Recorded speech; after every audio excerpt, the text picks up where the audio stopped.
Welcome back to the continuing story of the Perfume Nationalist.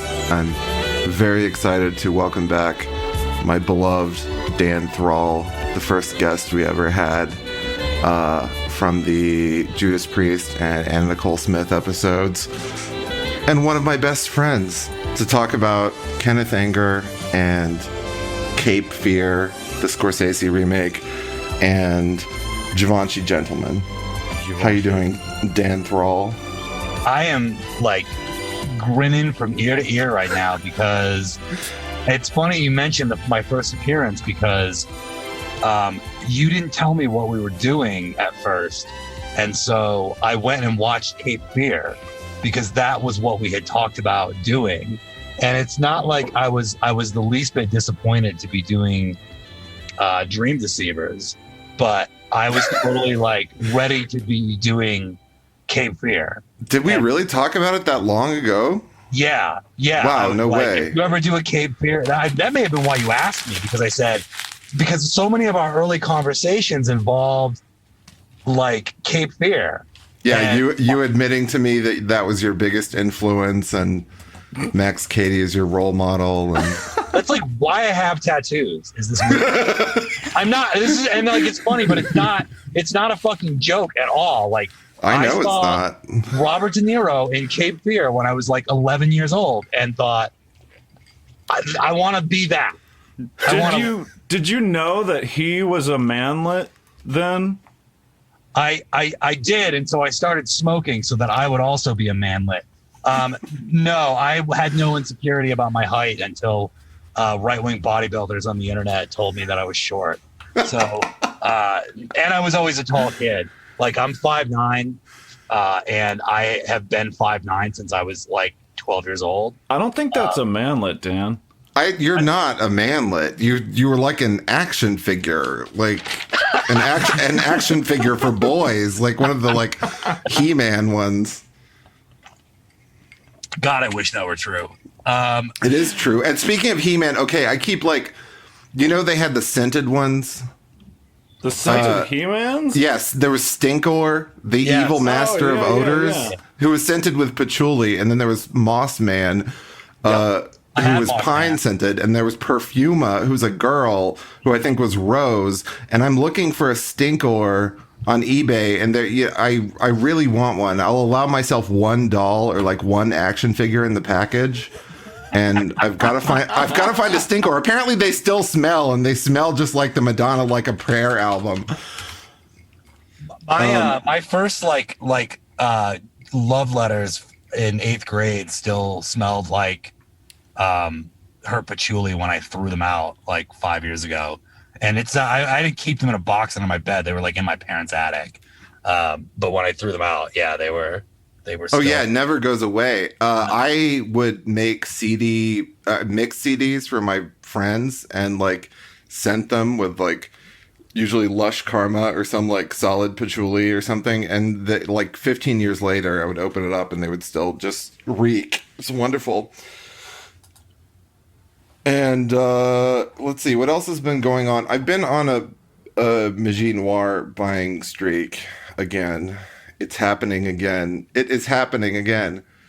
And I got, finally, this is important for the pod because the logo of the pod is the original orange stripe Magie Noir logo. I finally got one of those Parfum bottles on an auction that ended at 7 a.m. So this is... extremely important. This must represent some kind of watermark for the show. I'm totally jealous of that. You got a good deal too. It's so worth it. It's so worth it to just buy as much vintage Magie Noir as you want. It's in good shape. Oh yeah, it's the same as the other Parfum that I have, which is the like all black one. Yeah.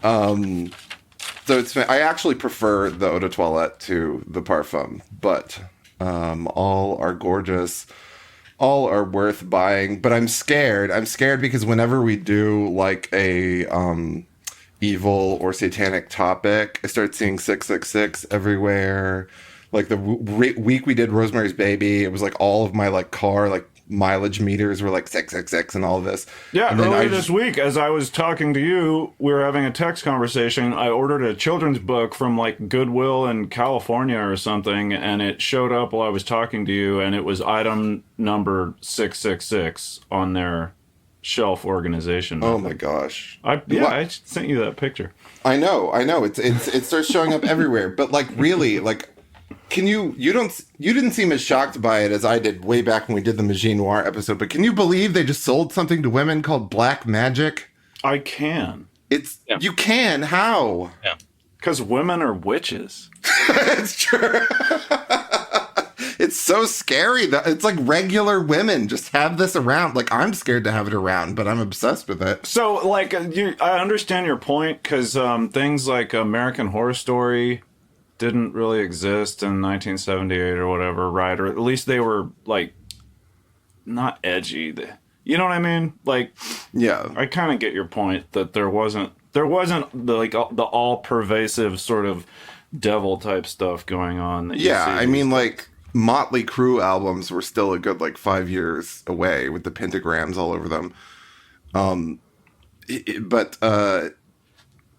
Yeah, it's like I was scared at one point in like the mid 2010s because I had too many Angel bottles around. That they're I like understand. stars. Yeah, because they're stars, and Terry Mugler looks like the devil now with all of his Manfred, with all of his plastic surgery, and I got paranoid about seeing all the 5-pointed blue stars everywhere. And to this day, Angel is like the official perfume of corpse world. It like always calls me to the edge, like Jenny Rebecca, Forrest Gump, or Rebecca.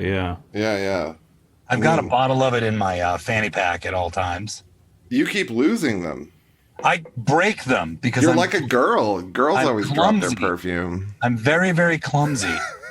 If I was a character in a movie, there would be a recurring joke about I would be like fucking Chunk in the Goonies, where like I'm constantly knocking shit over and breaking it, and you can rely on me to break shit because I am very, very clumsy. Did you get your Angel bottle refilled recently? I did, yeah, I mean it was not really very eventful, but the lady at the counter who was there the day before when I was broke and was just like forcing some poor elderly woman to give me samples for 10 minutes was like, I remember you. You're the guy who wears Angel. I was like, hell yeah. I hadn't been to this place for like a year. Gee, I don't know how they could remember you. You really don't stand out in a crowd as, you know, especially as the man who comes to buy Angel. Yeah, right. No, that's exactly. I mean, people remember me like, because I, for people who don't know, I'm a transient and I don't stay places for very long. And there's parts of the country that I go to during certain parts of the year. And so I hadn't been to the city in like over a year. And they remembered me at the Dillard's counter. You're the guy who wears Angel. She's Beautiful. been thinking about you for a year. Probably Haunted. thinking about what a fucking weirdo I am. I don't want to hex myself, but I would not mind experiencing like a broken bottle of Angel, what that smells like. I bet it just smells like Angel. I bet there's like a upper ceiling limit to how much, because you know you get a nosmic to that stuff so quickly. I bet like you hit the blue star ceiling. I bet it's not as shocking as you think it might be. It was pretty strong. I mean, I broke it in a shitty Planet Fitness because I it's where I have to go to shower. This is like breaking all of the Dan Thrall mystique. Is like I'm a homeless person and I shower at Planet Fitness. And You're recording this at McDonald's on their Wi-Fi. I'm actually in a Safeway parking lot right now on a Chromebook, on like a 2015 Chromebook. Yeah, right. So it did overpower the smell of that particular Planet Fitness, which was basically like, you know, the smell of feces and death. So I was pretty happy about that, but it wasn't like, you know what? I think I broke 2 bottles in that Planet Fitness. Cause remember I broke 2 like right back to back. They're like, who is this bitch that keeps coming in breaking bottles of perfume in the men's You're the guy locker who room? broke the Angel. Yeah, that's what they'll say when I go back down there. They'll be like, "Hey, aren't you the guy who comes in here and just breaks bottles of Angel?" I've been wearing nothing but Magie Noir, and let me tell you, the working class men ask what it is, and they like it. Especially the men of color.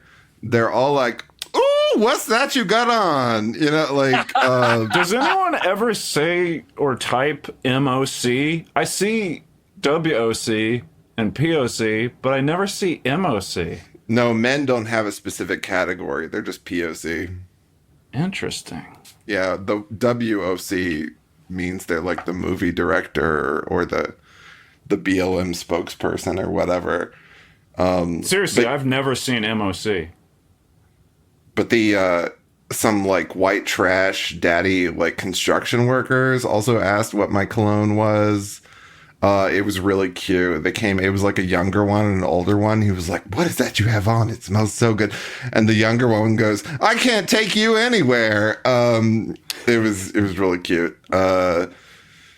But speaking of Angel, when I first bought this Givenchy Gentleman, my boyfriend said that it smelled like Angel. Because it has Angel actually has a more organic patchouli, but the presence of patchouli is like the placement of it is similar and the prevalence of it. But this has the electronic robotic candle patchouli. I disagree, actually. I think it's a powdery patchouli, but I think it is. I thought it smelled like baby powder, which is not a complaint in the least, because I did not mind walking around smelling like baby powder. So like I get a vague sense of powder, which is the moss about it, but this is full on stinky incense patchouli to me. Man, this is the candle. This is like the Garden Ridge $5 candle patchouli to me. No, it is not. Wow. I completely disagree. This is a beautiful, deep, dark patchouli, bolstered by this slightly Uranus honey note. It's overall very sweet, which also makes it like Angel. Sickly sweet. Gosh, really? You don't like Gentleman that much? I don't get it. No, I've grown to like it. It's just there's something I don't know, man. This is good. I'm overriding that. Just bulldozing straight through. No, this is a beautiful patchouli, and it's also the source of what Giorgio Beverly Hills for Men was a ripoff and extrapolation of in the 80s, which is also like a big honeyed swampy patchouli. But I think this stuff is just beautiful. It's like bubblegum musk sticks plus head shop incense patchouli plus some powder. I think it's gorgeous, but all I smelled was fucking baby powder, man. And it maybe, I don't know, like maybe the COVID fucked my ability to smell permanently, but like all I got out of this was baby powder, which again was not a complaint. I liked it because I thought it was like, is this a scent for men or for women? it's for men. Okay, because it wasn't clear to me even from the ad that you posted if it was for men or for women. But yeah, I just thought it smelled like they made a baby powder scent for men. I mean, I totally got, like, it did smell to me like something that Max Cady would wear, which yes. Yeah, it's heavy, has a heavy like barbershop kind of quality, but it's also kind of dandyish and European because it's Givenchy. It should be noted this is the original Gentleman from 1974. They released something else under the name Gentleman a few years ago, which bears no relation to this. There's a lot of reformulation panic, and this was underrated once again because of a Luca Turin review that gave it 2 stars and was like, this is reformulated and it's now a sad leather, which I don't believe at all because it's not even a leather. It's a patchouli. But Do you know what this reminds me of? What? Portrait of a Lady. It does smell like that. Yeah. it's like a mass market portrait of a lady idea, whereas the patchouli in Portrait of a Lady feels more organic. This one, man, I still get like if pixels were elongated diamonds. I'm surprised to hear it's from the 70s, because this is like much like I said about Dracar Noir. Like, I remember guys walking around smelling like this. It was probably Giorgio, because Okay. Giorgio is like basically the same as this. And Giorgio was hugely popular in the 80s. But Gentleman was taking the trendy 70s counterculture note of patchouli and doing like an elegant, just refined spin on it. But it's still very abrasively patchouli to me. Like, someone smelling this in passing would think patchouli. But it's bolstered by a lovely, airy, kind of like spicy rose, transparent rose that reminds me of Portrait of a Lady. That's a good point. It has an underlying animalic musk vetiver, little bit of vanilla thing going on. The honey idea can like flip-flop. The honey idea only really sticks around briefly, but it can flip-flop between like honey and cinnamon. I also think that this has a cum note going on. I It's see famous that. for the civet note, but I think there's a definite, like, slightly aquatic, salty, sweaty cum note. Well, Which might be, I don't know if it's the civet, but I've thought that ever since I got this, there's something that strikes me as cum in this composition. well, I don't know if it's there's a similar sort of honey idea in Secretions. Honey in Secretions? Yeah, you can enter Secretions through a honey door. I've never thought of it that way. See, when I think of perfumery honey, I think of heavy 80s incense things. Yeah, see, this is like you can, man, now I want to spray some Secretions because I think that's the salty Where's my aquatic. Secretions? Oh, it's right here. I'm spraying some. Yeah, I'll go get mine too. I'll spray it on my perfume notebook.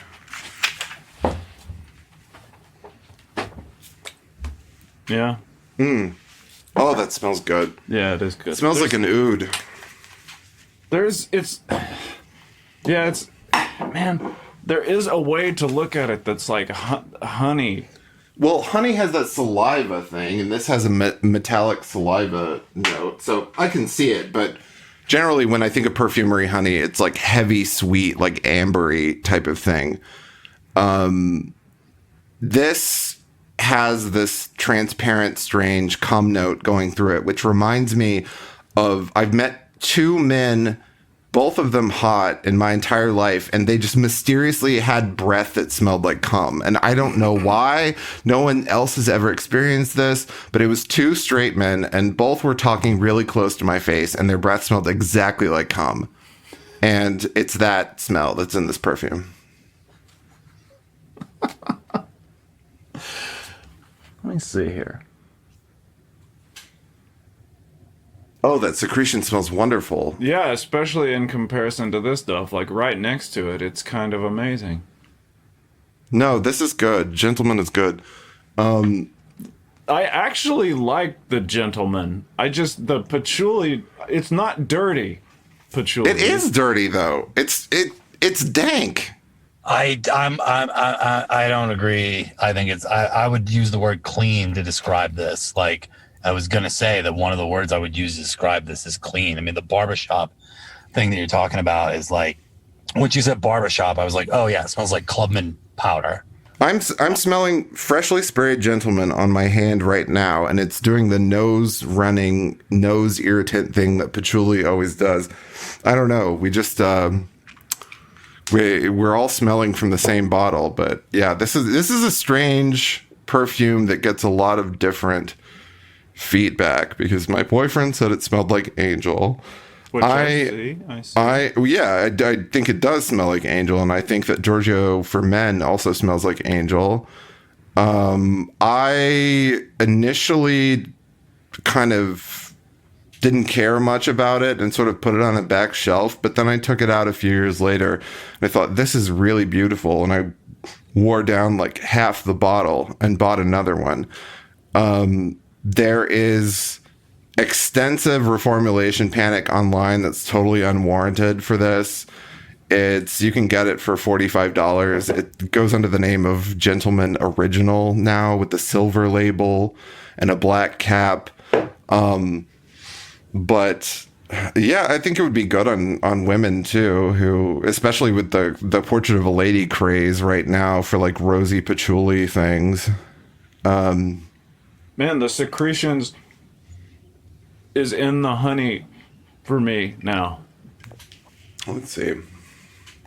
It's not as loud as the honey idea in Gentleman. Maybe I've been smelling a whole lot of like weird ouds lately, like those Boudica the Victorious Complex things, but this smells so beautiful to me. It's like, yeah, secretions, delicious. What else about Gentleman? There's a bubbly soda feeling at a certain point. Cola like the youth do type of cola oriental thing. I don't know. I got. I mean, there was like a kind of indescribable scent that I guess cola is the word for, that I was like, there's something. I get powder and like something else, and I couldn't quite put my finger on something else. It was lurking around in there, and yeah, that's another reason why I would like it, because I love the smell of cola. Yeah, it has the old school youth do Oriental cola thing. Probably some aldehydes in there as well. Why did I pair it with Cape Fear and Kenneth Anger? Because one, as you said, it smells like something Max Cady would wear, and Max Cady is kind of pretentious and European-minded. Two, because patchouli, in addition to being just a hippie smell, was also just a generalized counterculture smell and was popular with greasers. So the type of greasers that you see in Scorpio Rising could have smelled like this, among the like cat piss in their apartment and with all those cats in it and everything. But yeah, it's a good, solid, affordable, elegant men's powdery patchouli fragrance, I think. And if it smells like cum, then it definitely fits with the films, because the films are just cum. Like, yeah. I mean, especially, well, not even especially Kenneth Anger. They're just both movies about cum. Yeah, they're movies about cum. The cum in here. Also, this like Gentleman is just so 60s to me. It's very like 60s kind of Satanist, joss stick, like the Love Witch, like a chick that would be a hippie chick that would be wearing like purple velvet and like patchouli from like a little like bottle, spells it weird, and it would smell like this. It would be like a powdery patchouli like this. But overall, the vibe to me is very incensey, carrying it around, but barbershop enough to seem vaguely conservative. It's a pretty naughty perfume, I think. But the cum note is like nothing I've ever experienced in anything else. The first time I sprayed it on, I watched the 62 Cape Fear as well. And was when I watched the 62 Cape Fear, and it even works with Robert Mitchum's Max Cady, who's not as much of a arty-farty, philosophizing cat. But it works because I got this distinct, and it's funny that you talk about cum flavored guys leaning in close, because I got this distinct feeling of like a tall, sort of lanky character leaning in uncomfortably close which works with Mitchum's Max Cady. I don't know. I thought it worked for both of the Max Cady depictions. I wanted to watch the original, but I didn't have time. So you can describe it to me. I feel like I'll never see it.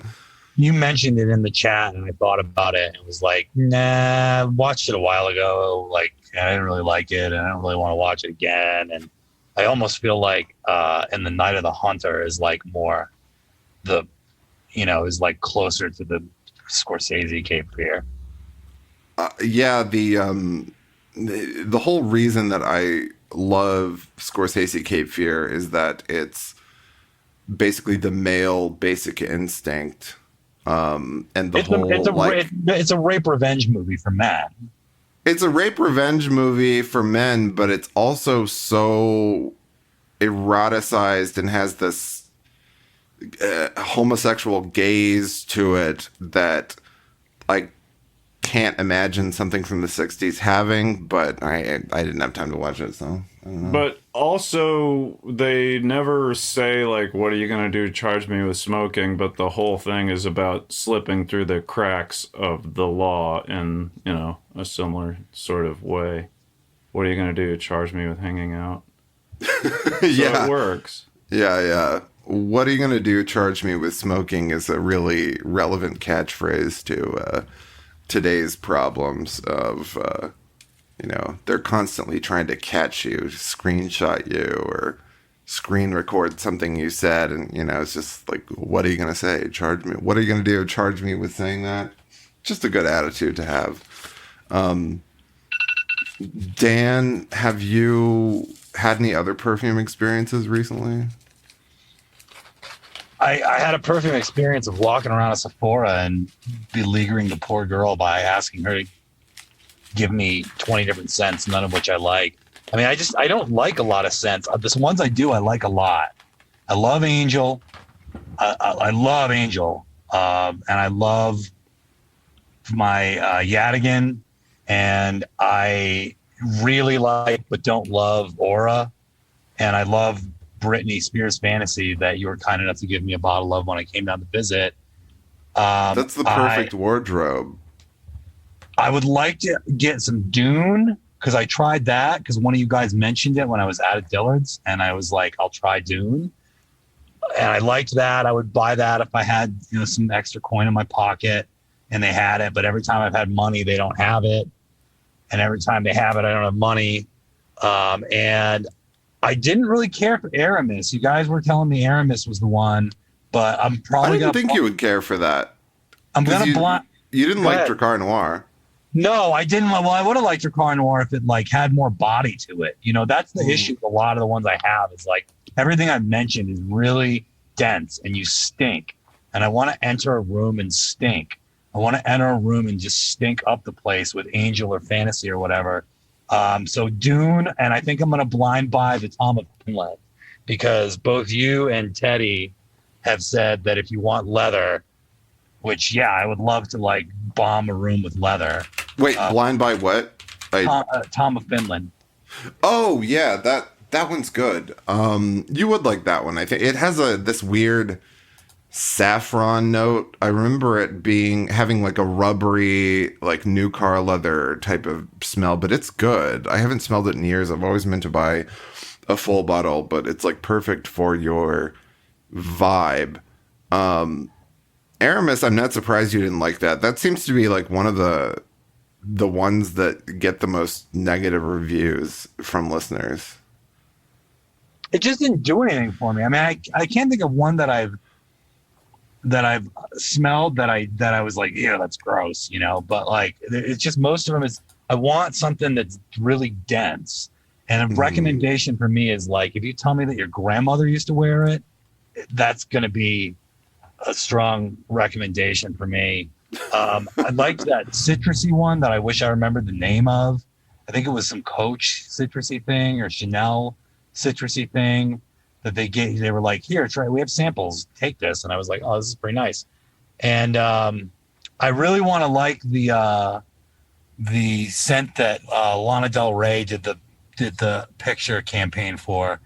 But Oh yeah, I wish that was eh, a it's more not. interesting scent. There's like a Gucci Guilty Absolute that's like a leather one that's basically for men. That's basically like a ripoff of Fahrenheit. That's okay, but yeah, Lana deserves so much more in terms of perfume endorsement. Gucci is just nowhere right now.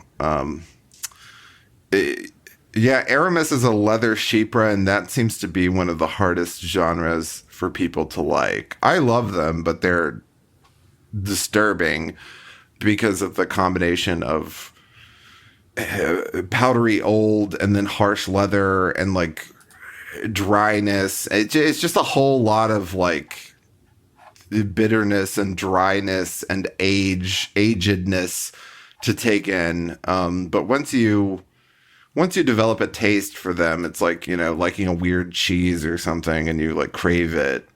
Dune, I was just talking about Dune with someone. I wish Dune would make a comeback because everybody's so obsessed with sandalwood right now. And Dune is like a perfect sandalwood scent. And it's still available at like every department store. And there's nothing feminine about it whatsoever. It's totally masculine to me, or just gender neutral. Need Salt said that it makes her feel dead, which I think is a really good endorsement. Yeah, let's take our little break, leave everything running, and we'll be right back. Yeah, don't stop a thing. I'll be right back.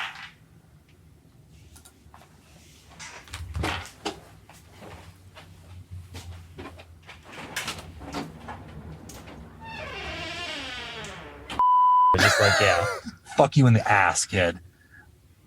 I'm so like the fact that when we were hanging out, I couldn't remember for like 45 minutes where I'd fucking parked on the UT campus is like the most shameful thing that's ever happened in my life. Because I took you over there to see the UT Tower where the shootings happened, and speaking of like satanic murder stuff, and then my car just disappeared.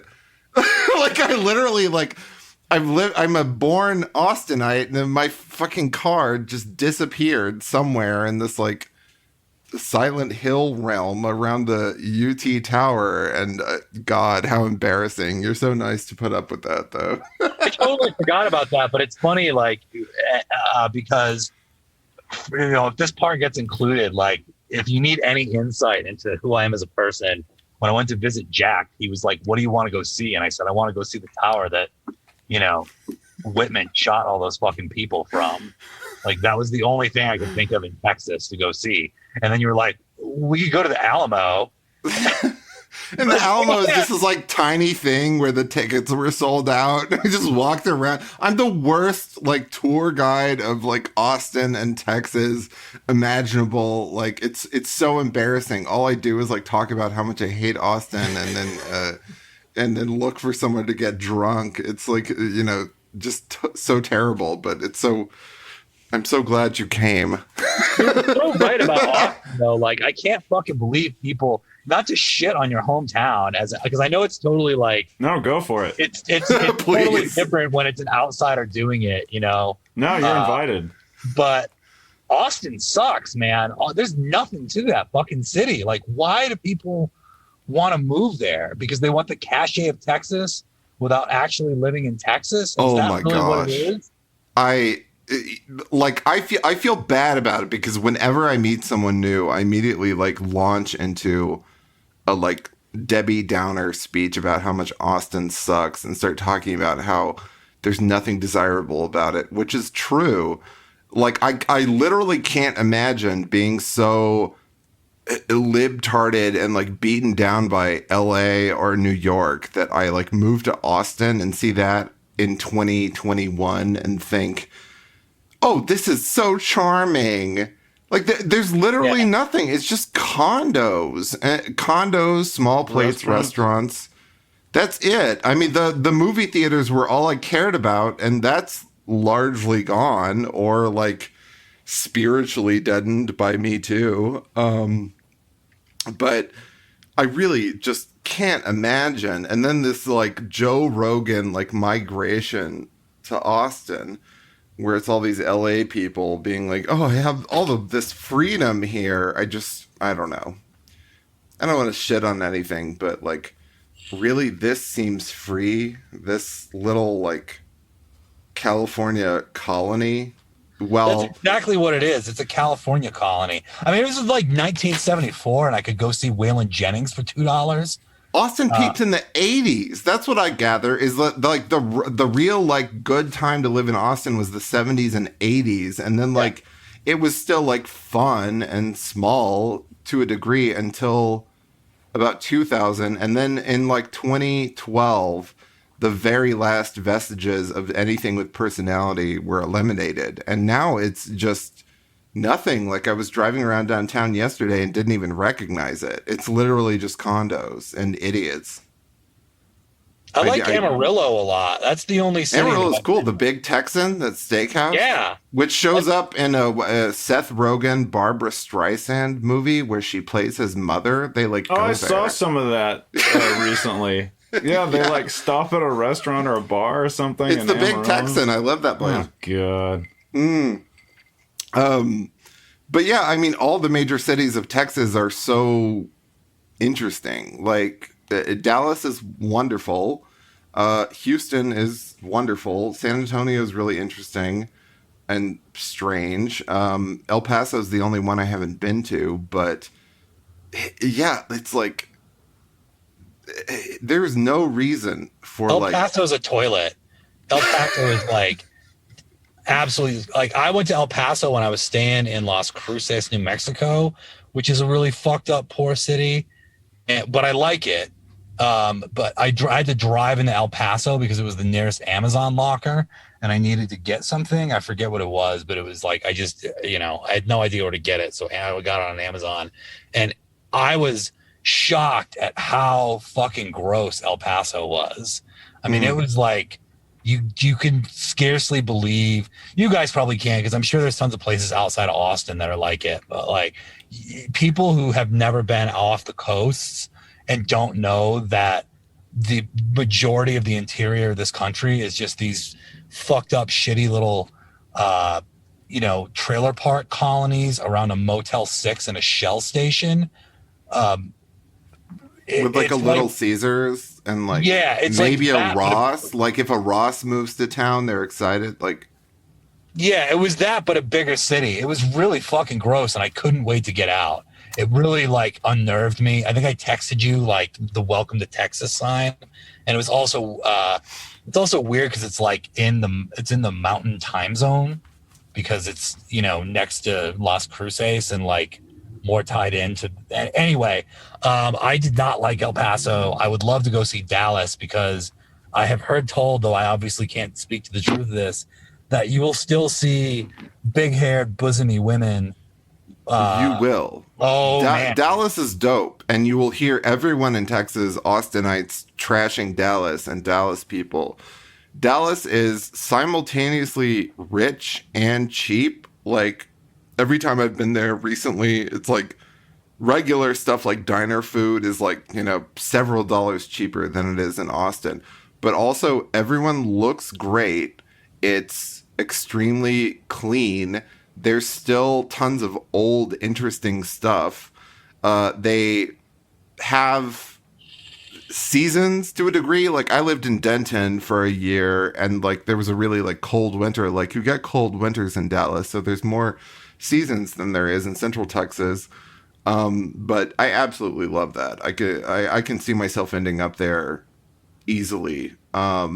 There's great like real shopping, like real high fashion type shopping that you don't have in Austin. But yeah, my two associations with El Paso are John Reishi, the 60s beatnik gay author who wrote City of Night, was from El Paso. And then this god-awful movie, The Forever Purge, which I saw a few weeks ago. It's like the 5th movie in the Purge franchise. But it was like, if you're which I've never seen any of it, And I'll go see anything in the movie theater just for a change of location and for popcorn, and I have zero expectations. But this felt like Birth of a Nation for like white people, but like without art. Like it was so didactic and so like hateful about its message. It just like it was all about like Nazis and like alt-right white men like going around shooting poor innocent immigrants in El Paso, and it was the worst thing I've ever seen, to the degree that I don't even want to give it attention by posting about it online. But anyway, let's talk about Kenneth Anger. So I used to live on the same street as Kenneth Anger. No way. And I may have seen him, but I wouldn't know it. I don't remember seeing him. I suspect that I would have just thought that he was another like weird old man carrying shopping bags walking down the street. But I lived on the same street as Kenneth Anger for 3 years. What city? Los Angeles. I can't believe he's alive. I can't believe he's 94 years and alive. Like, what else is it but the power of Satan keeping that man alive? It's just nuts. I saw a performance of Technicolor Skull with Paz de la Huerta while I lived there. That was kind of whatever. And the other like Kenneth Anger connection I have, and this is like when I talked to Jack, I was like, you know, I know it's your podcast, but I would really like to be the guy who you have for Kenneth Anger, because I know a lot about Kenneth Anger and have like various connections with him. But another one is that when the video store in the town that I lived in when I went to college closed, they were in a lot of debt, and the way they paid it off was you donated to the store, and then they would donate videos in your name to the public library in town. And so some 16-year-old kid has like discovered Kenneth Anger because I donated it to the public library. You're literally an angel.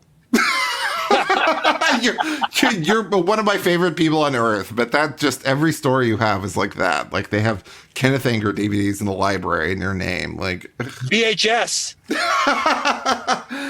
See, Anger was something you read about as a cinephile on the Gen X millennial cusp, and you're reading John Waters' Shock Value, which is, of course, one of the biggest influences in my entire life, which I read when I was 15. And you get this idea of Fireworks and Scorpio Rising. And at that time, they hadn't been released on DVD yet. And so I waited a while and eagerly awaited the DVDs and bought them from Fry's Electronics as they were released. R.I.P. Fry's, you gave me so much. And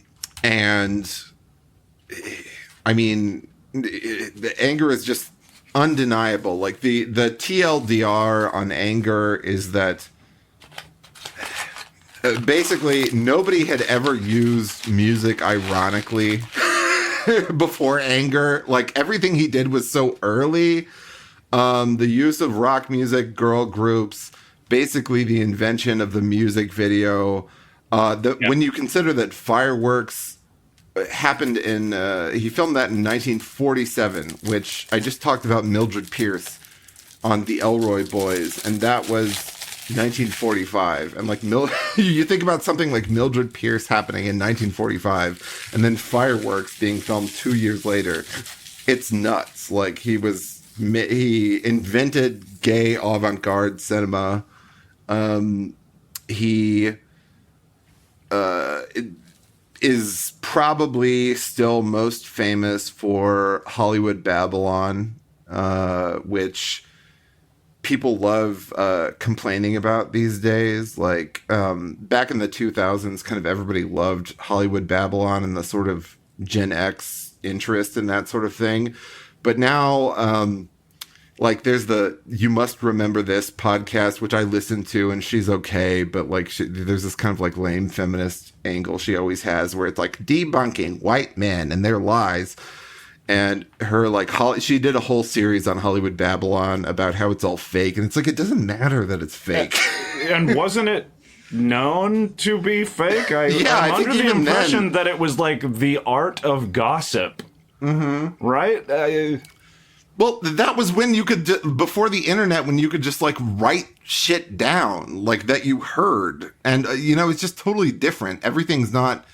It's not different though, because like the idea of fact checking now is just reinforcing lies. So like Hollywood Babylon seems largely true to me, spiritually true, at least. It's exaggerated for effect.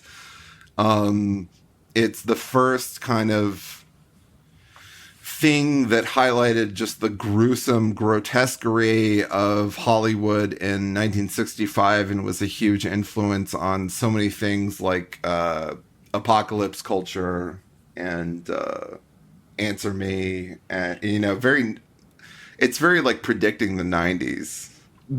You're talking just now about how forward-looking Fireworks is and predicting the 90s with Hollywood Babylon. The thing that sticks out to me, I don't know if it's like the editing or the ironic use of music or what, but the thing that really sticks out to me about all these Kenneth Anger movies up through maybe Kustom Car, up through right before the satanic ones, they don't look like the people and the things going on that are being filmed don't look like they happened in the 50s.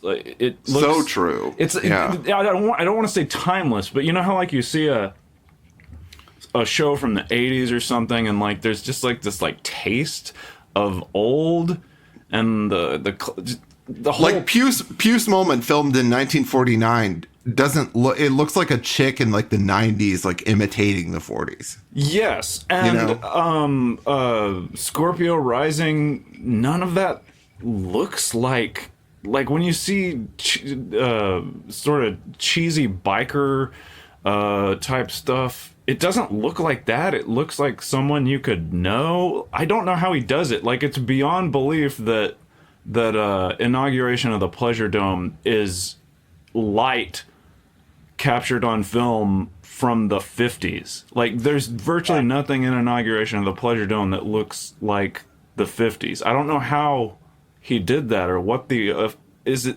I don't know why that's so. Why does it look I can't think of anything else that looks out of time like that. Because he's a genius. Yeah, he's a genius. I mean, that's that. I mean, the thing too was when these were supposed to be two separate episodes, and you said you wanted to do them together, and I was like, perfect, because all Scorsese does is rip off Kenneth Anger. It's true. Go watch Scorpio Rising and go watch Mean Streets. It's the same fucking movie. It's just one's about mobsters and one's about bikers. It's the same. Like all the fucking entering the bar and the Shangri-Las are playing, and whatever Scorsese movie, or we're just gonna play the coda to Layla or whatever. I mean, this is all just Scorsese ripping off Kenneth Anger, and I think he would probably be the first to admit that. Puce Moment, I think I saw it more as like it was like something from the silent era, and I think that he clearly likes silent film a whole lot. I said that the chick in Puce Moment was basically Jack's anima. This is like true, yeah.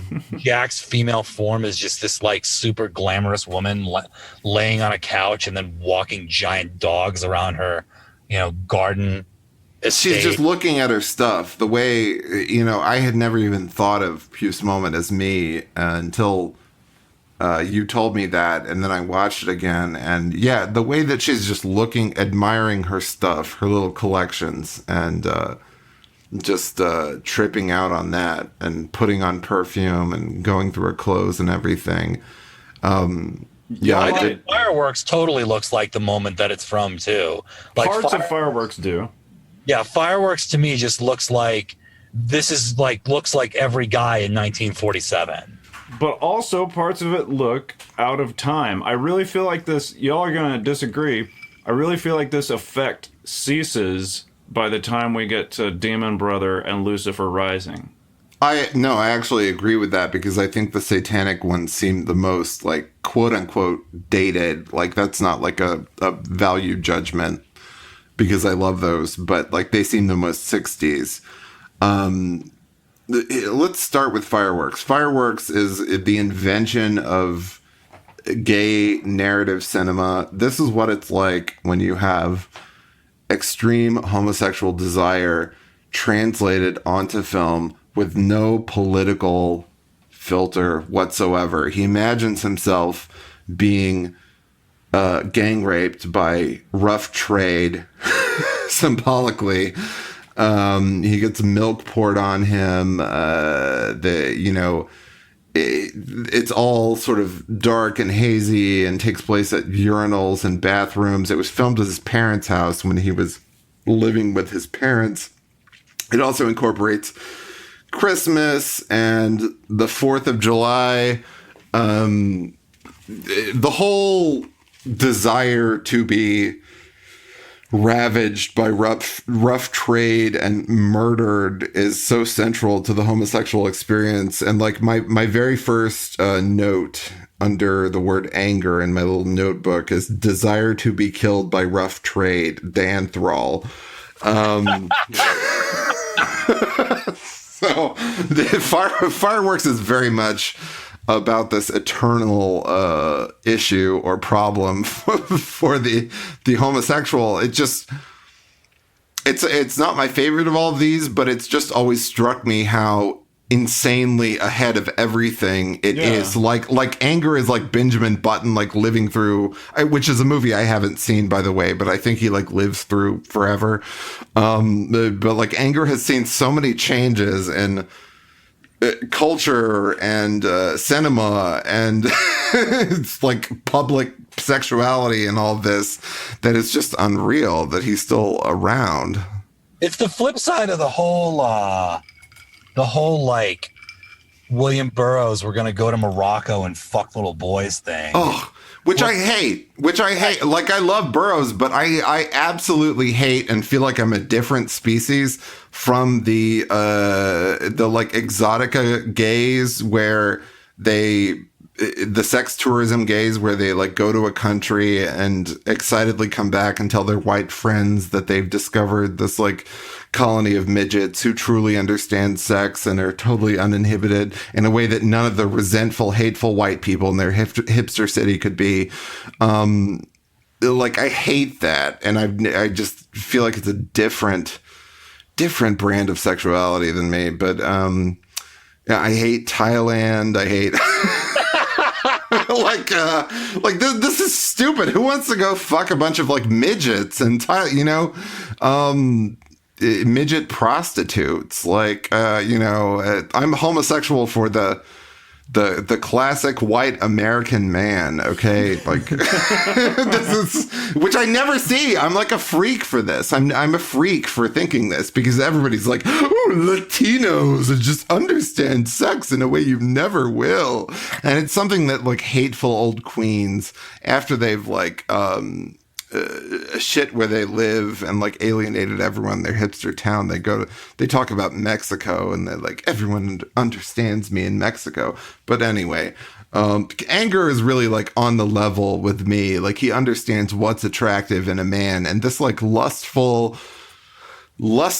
cooming gaze runs through the whole thing, through all of his movies. Like this is what men look like when they are filmed the way women used to be filmed, with lust.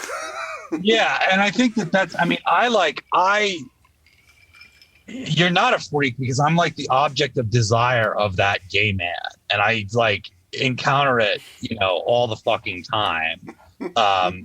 So it's not. I mean, I get that. Like I think a lot of it's probably performative as well when they're like going on about how they've discovered some, subspecies of human that is genetically designed to exist in an earlier time, like yeah. Before they found out about whatever corrupted the white city gays, But the whole, to me, like and we talk about this a lot. Like to me, the whole like gay thing is this weird kind of subcultural ghetto that's owned by liberalism and it does not have any kind of historical connection to male homosexuality, which is mostly, like cottaging and meeting guys at truck stops and these kind of like furtive encounters with other men, which like I'm not shitting on, by the way, for everyone who's finding reasons to hate you for this podcast. Like I'm just kind of like describing what is, and that was largely done away with by AIDS, I think. But they try to revive that in this like lame 2010s like neoliberal like prep consensual type of consensual like contract way, which is equally lame. And like I have no patience for the current wave of sexual puritanism, which seems to be existing mostly on the like dirtbag left right now, which is repeating 2016 alt-right talking points and being drag queen story hour and like blaming things on gay men that don't. the blame is crazy how far behind they are. Well, they're so far behind. It's a certain type of gay man. I mean, it's this very henpecked, Will and Grace, girl's best friend kind of pet gay man that's very kept. And, and people who, the 400 people that I haven't blocked who follow me on Twitter know that like, I have this very, very deep admiration for gay men who like do not buy into this MSNBC, DNC kind of vision of this very sterile, neutered, Pete Buttigieg kind of version of male homosexuality. I really admire and appreciate the aspects of male homosexuality that are what some may call, dare I say, degenerate and, filthy. But it's masculine, vital, and it doesn't involve women telling you how you should be a homo. And that's what, I got into Kenneth Anger because like most, Gen Xers who were around in the 90s and 2000s did at some point. I got into the whole like, oh, we're going to get into black magic shit, and like cultism and whatever. But I stayed for shit like Scorpio Rising because I was like, this is fucking awesome. This is so, the vital's the only word that I have to express it, but it's a very, very masculine version of homosexuality that's not about pride flags and parades and, beer cans with rainbow flags on them and shit. It's just about guys fucking or jerking off together or like, pissing on each other through a hole in the wall at the fucking adult bookstore. And like, I don't want to completely compress it down into sex because I think that there's a type of of spiritual attraction that gay men have that heterosexual men do not experience with female partners. And I think that that's all there, but I very much doubt it's there in this like, desiccated, very, very sanitized version of LGBTQ2SIA plus bullshit that exists, for the purposes of turning out the vote for the Democratic Party every 2 years. And that's the thing I like in Kenneth Anger. And you can see it in Fireworks. You can certainly see it in Waterworks, which is just like, geez, Kenneth, do you like piss? Because you made a whole fucking movie about it. Wait, what's Waterworks? It's not called Waterworks. It's Artifice. Yeah. Oh, Darty Face. Okay, yeah. That's the piss play one. Speaking, I have to like the Berto Center season finale of Ghost Jail. I was absolutely blown away, and it represents a new level of something. A new level. Something is going on, and it's exemplified by that episode, and which I feel goes along with all the piss play and everything we're talking about here. But Oh, d'artifice. Okay, like, yeah, Puce moment is the one that's about me looking at my perfumes or whatever. And It's like that's the thing. It's like you talk about the whole female brain aspect of being a like born homosexual, and that like attraction to glamour and commerce and consumerism in the best possible way, not in the like cheap surface consuming for awesome. yeah, consumerism in this kind of like historical or artistic interest, not just like dumb consumerism where you want to recapture and preserve a moment in history that you weren't able to experience, or something like that. I think that all human sexuality is fundamentally like designed to not resolve itself. Like, I feel like heterosexuality is fucked because it's based on this like image of women where they're only desirable if they're like simultaneously like the Madonna whore complex that feminists talk about is like, it's true. You can see it, like, because guys are repulsed by girls who are whorish, but also they want them to simultaneously be this like mother figure, all of this. They can't reconcile it. It's something impossible. But like the fundamental desire of homosexuality is you desire straight men, which can never happen. Like this will never be resolved. You find a way to live. You find a way to be around men and like enjoy men and enjoy the attention of men and everything. But like the object of your desires is constantly out of reach. Well, that's just like a evolutionary function. If it wasn't out of reach, none of us would be talking right now. Yeah, exactly. So like straight people are like that. Gay people are like that. I think gay men serve a specific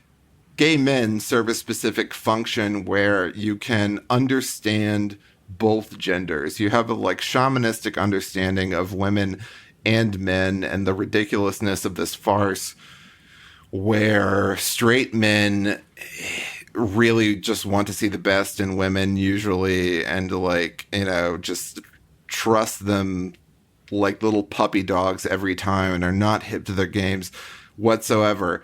I think that shamanistic impulse can drive a culture forward, can be good for society, can provide insight that the straight world cannot commonly see, and it can propel culture forward. The thing that we see now with the like LGBTQ movement, which is so removed from the basic male homosexual desire or like men who love men, it's as you said, just something for Democrat operatives to ensure a voting bloc and affirm their power. But also gay men are totally demonized now because everything is trans POC, women of color. They know that men having relationships with men, friendships with men are dangerous because men plus men equals, it's honestly too much intelligence. it's dangerous to them. So, Eau d'Artifice is the one where the midget is running around Versailles, and it's the water sports one. Okay. We skipped the worst one of all. Your favorite, Rabbit Moon. Yeah. Oh, that one, terrible. I mean, I love that little fairy forest. I don't I like it. It's spooky, it's creepy, it's weird. I love this. There's two versions of it, and I watched the one with It Came in the Night by a Rain. It came in the night. Yeah, that one's shorter, which makes it better. Oh, okay. That may explain why I was just like, man, it's fine. It's not my favorite, but there's something particularly repulsive about Pierrot clowns to me that seems like old, musty Queen. It's like dusty. It doesn't have that it's like time. Nathan Lane in a kimono. Yeah. like that. And like that's what like Pierrot clowns make me think of. And like Madonna has even used them, like on the erotica tour. She was dressed as a Pierrot, I think. And they're all it's a way to like cheaply signal like European values, you know. I think he made that one when he was in France, so that would make sense. It's a weird. It's also like it's one of it appears to me anyway. I don't know that this was his intention, but it certainly appears to me that it was like a cult kind of with the whole thing with the moon and the Fool figure coming out in this menacing kind of way. I find it kind of pleasantly unsettling. I have never liked it. Watching it again this time, I liked the fairy forest, the kind of like Art Nouveau feeling fairy forest that he created. But overall, yeah, it struck me as twee. It seems like the kind of for like gay faggot like normies who don't like the real Kenneth Anger stuff. It seems like they would maybe be keen to this. The fairy forest, the thing I appreciate about it is you can tell a lot of work went into the leaves and stuff, and a lot of Kenneth Anger's stuff seems like compromises or dealing with the circumstances that he created or whatever, just basically making do with what he has or what he's able to pull off. And the forest in Rabbit's Moon seems really focused and beautiful. You can tell a lot of work went into it. Yeah, the forest is a good representation of Chypre perfumes. It makes me think of like Mitsuko and Chypre mousse, stuff like that. But yeah, that's the one that's always stood out to me is just the old Nathan Lane queen in a kimono thinking about Pierrot clowns is is a scene I don't want to be a part of. And the next comes inauguration of the Pleasure Dome in 1954. I just want to say again, I can't believe that light, not like the colors, like the actual light that made the impressions on the film. Like, I can't believe that was the 50s. There's like virtually nothing in that movie that looks like the 50s.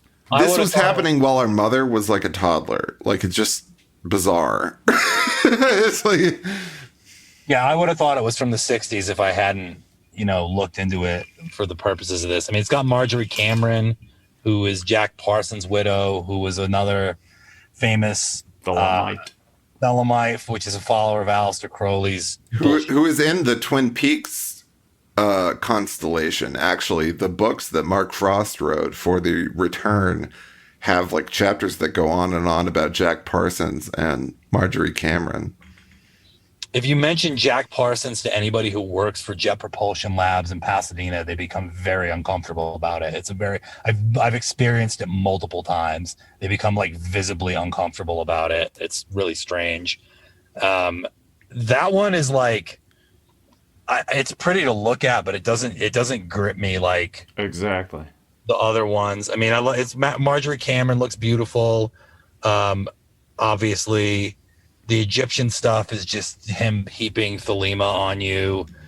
That green guy with the fingernails, like the image of him that lasts like the first time or whatever you see him, the image of him that lasts like 3 seconds, that's like enough.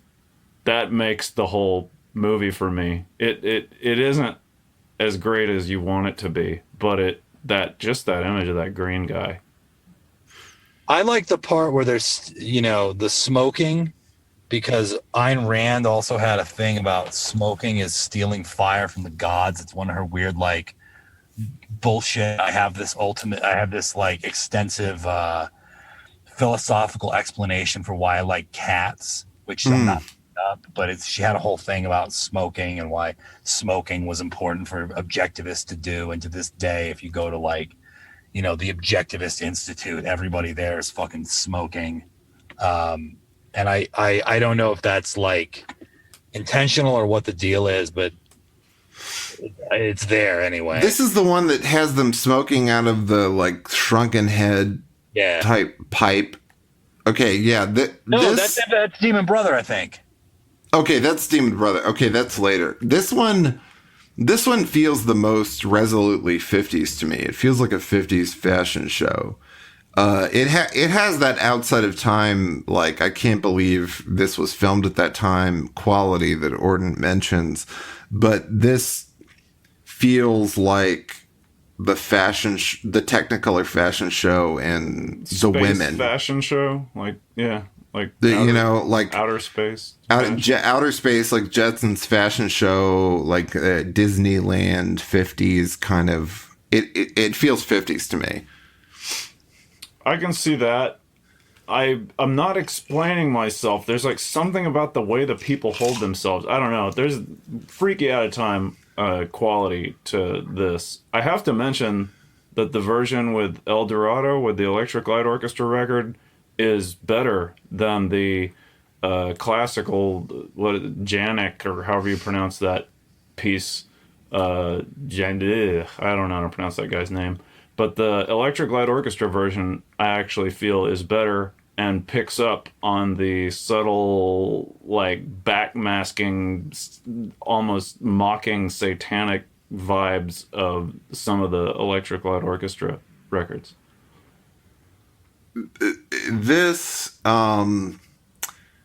there's those images of Crowley that pop up. This doesn't like strike fear into my heart like the later Anger stuff, like Scorpio Rising and Lucifer Rising, which seem more innately evil and satanic to me do. This still is in the like Dior fashion show category for me. Anais Nin shows up. He gets a lot of people together in this. I always want it to be more than it is, but I don't know. Just that image of that green guy.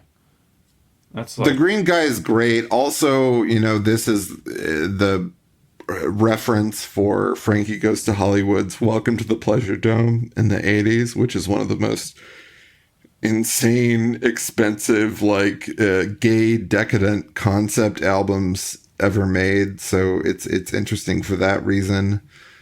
I'm gonna grab one more drink and then let's come back. Actually, I'm gonna run to the bathroom real quick too. I'll be here.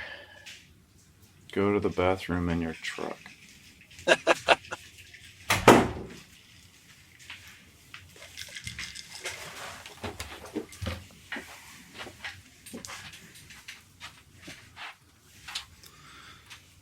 I'm here. Your brother just left. He just left? Yeah. Fuck this.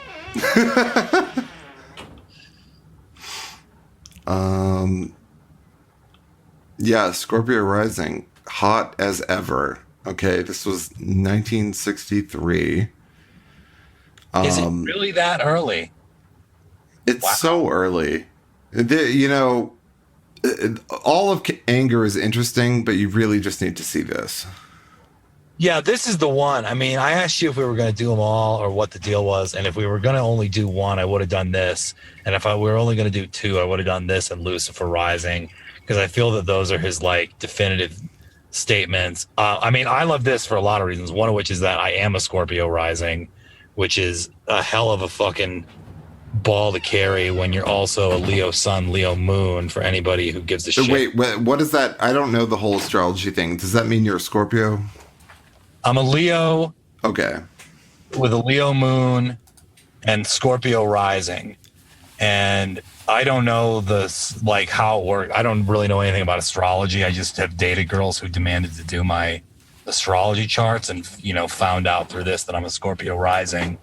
But it does, like everything else with astrology, it does seem to fit. I mean, the parading around the gym in booty shorts is a very Scorpio Rising thing. The intensity is a Scorpio Rising thing.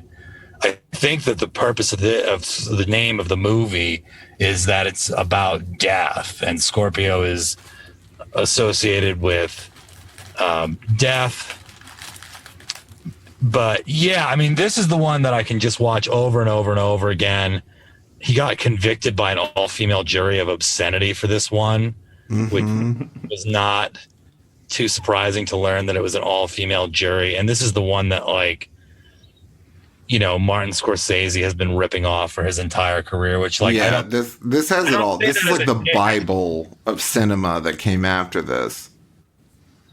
Yeah, and well, I mean, like you said in the intro, like the incorporation of pop music in this really eerie kind of way that I think probably the best like encapsulation or best recreation of that eerie aspect is the song All Summer Long by the Beach Boys will forever be this haunting, creepy song for me, because it's what you find out that the guy died drag racing at the end of American Graffiti, and then boom, All Summer Long comes on, and it's just like, you know, it to me it has this kind of connotation of death because of that. But Scorpio Rising, the film, is like, it's just beautiful depiction, you know, beautiful depictions of men, beautiful depictions of masculinity, admiration of the male form, admiration of male beauty, but there's nothing feminine at all about it. It's all just this turbo leather and chrome and motorcycles and Hitler and Speed. You know, yeah, Mm-hmm. yeah. I mean, you know, James Dean, like who I agree with you that like James Dean is a really shitty actor, but he's the James Dean, the cult of James Dean as this cult of masculinity, and the cult of Brando as a cult of masculinity. I've always loved 60s girl pop. I had, and probably still do somewhere, Boyd Rice's Music for Pussycats, which is some of the like weirdest, creepiest 60s girl pop out there. But they're like these little symphonies of female obsession with men. Ugh. And They're so good. I was the whole hour before we recorded this, I was listening to He's a Rebel and Leader of the Pack, and it's just, there's nothing like that. And men are really the only thing that women should obsess over, in my opinion. So It's just so wonderful to go back in time and see men being obsessed over and objectified in this totally sexual, romanticizing way that you don't see anywhere in culture right now, because men are just viewed as absolute trash that, you know, has to be corrected. In pop music now, because women's pop music now is like, I don't need no man. And it's, and it was like, I will fucking die if I have to be without you for 10 minutes kind of songs. They're these little like radio plays. Like Leader of the Pack is this little like scene where the, you know, the girls get together and they're asking if he's going to meet up with her today, and she says no because he's died. But like Scorpio Rising, I always think of, I had a professor, a woman that I really loved, Rebecca Belmetero, who wrote a book about like gender aberrance in Hollywood in like the 80s, long before everybody was doing that. And she showed Scorpio Rising in one of her film classes that I was taking. And you could see the students gradually get more and more uncomfortable as it went on. And, you know, this like James Dean motorcycle stuff, which they were able to place and properly compartmentalize, turned into death and Nazi flags and gay rape, like weird hazing initiations, and Jesus, most of all Hitler and Nazis, and they just became more and more uncomfortable. And this is a movie that still makes me really wonderfully uncomfortable. It's really scary. It's one of the scariest movies ever made. It's so death obsessed, and the fact that that guy really dies at the end It really feels like a wonderfully evil piece of work, and the fact that it like informed everything that came after, cinema wise, that Scorsese was imitating this, that everybody was imitating this. It's like the tabula rasa. Yeah, I mean, all like kind of memes aside, there's a lot going on in that movie, and when the bikers petting the cat and being very tender with the cat, the hazing scene is very unsettling, particularly with the Peanut Mustard. song and the pig squealing and all of that. Torture. Yeah.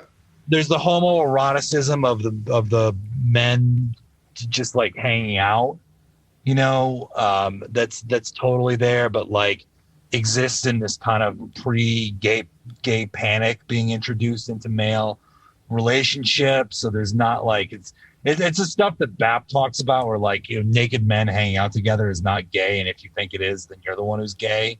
Kind of it's thing. not gay, and also you're more likely to like jack off with a man in the 50s than you would be now.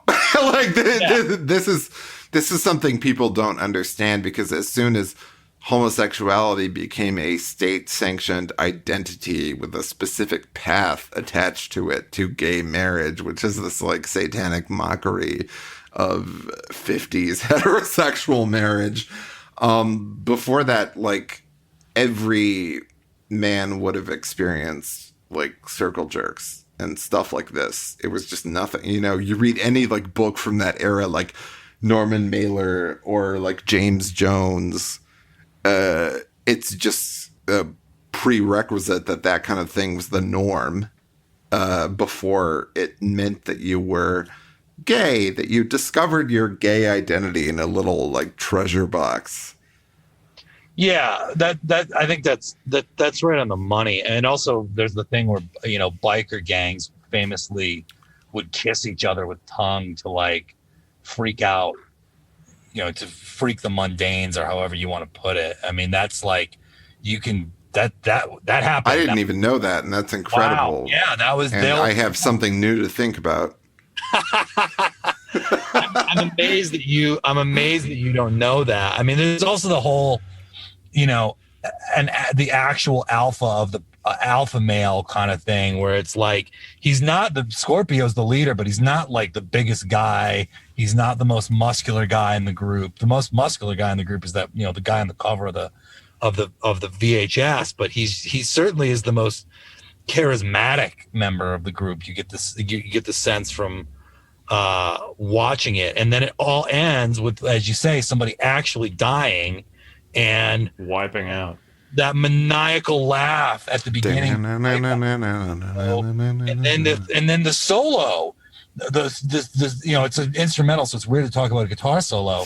Like, the solo is just so frenzied, and it's like it's like a car, it's like a motorcycle speeding to its crash. I mean, it's just, everything about this is just so perfectly done and perfectly arranged.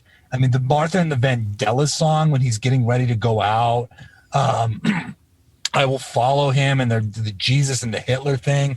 Then imagine someone in 1964 thinking to do this homosexual, lustful gaze upon a man, this like cinematic gaze, and deciding to like ironically attach a girl group song to that, like Blue Velvet, when he's showing the guy getting dressed, you know, fetishistically buckling all the buckles and zipping all the zippers and everything, and Blue Velvet, the song about a woman getting dressed, is playing. Like, it's, nobody thought to do this before.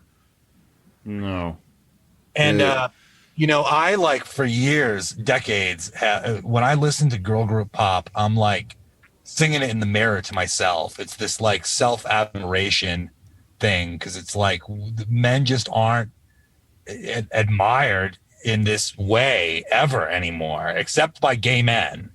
I don't know to what degree they ever were admired by. No, the limits of the heterosexual gaze is like a huge theme of everything that I do, because it's just like, I don't understand it. Men are so undervalued and just like trashed, and everything about straight culture is about this just like erecting this like golden calf, like false goddess of just like every woman, where they're just worshipped for anything, even, you know, lately when they do nothing and provide nothing and aren't symbols of fertility or anything. And men are just like the like female, I feel like women have innately like spiritually lesbian brains, where they're only turned on by the image of themselves in like social relationship, like class relationship to other women.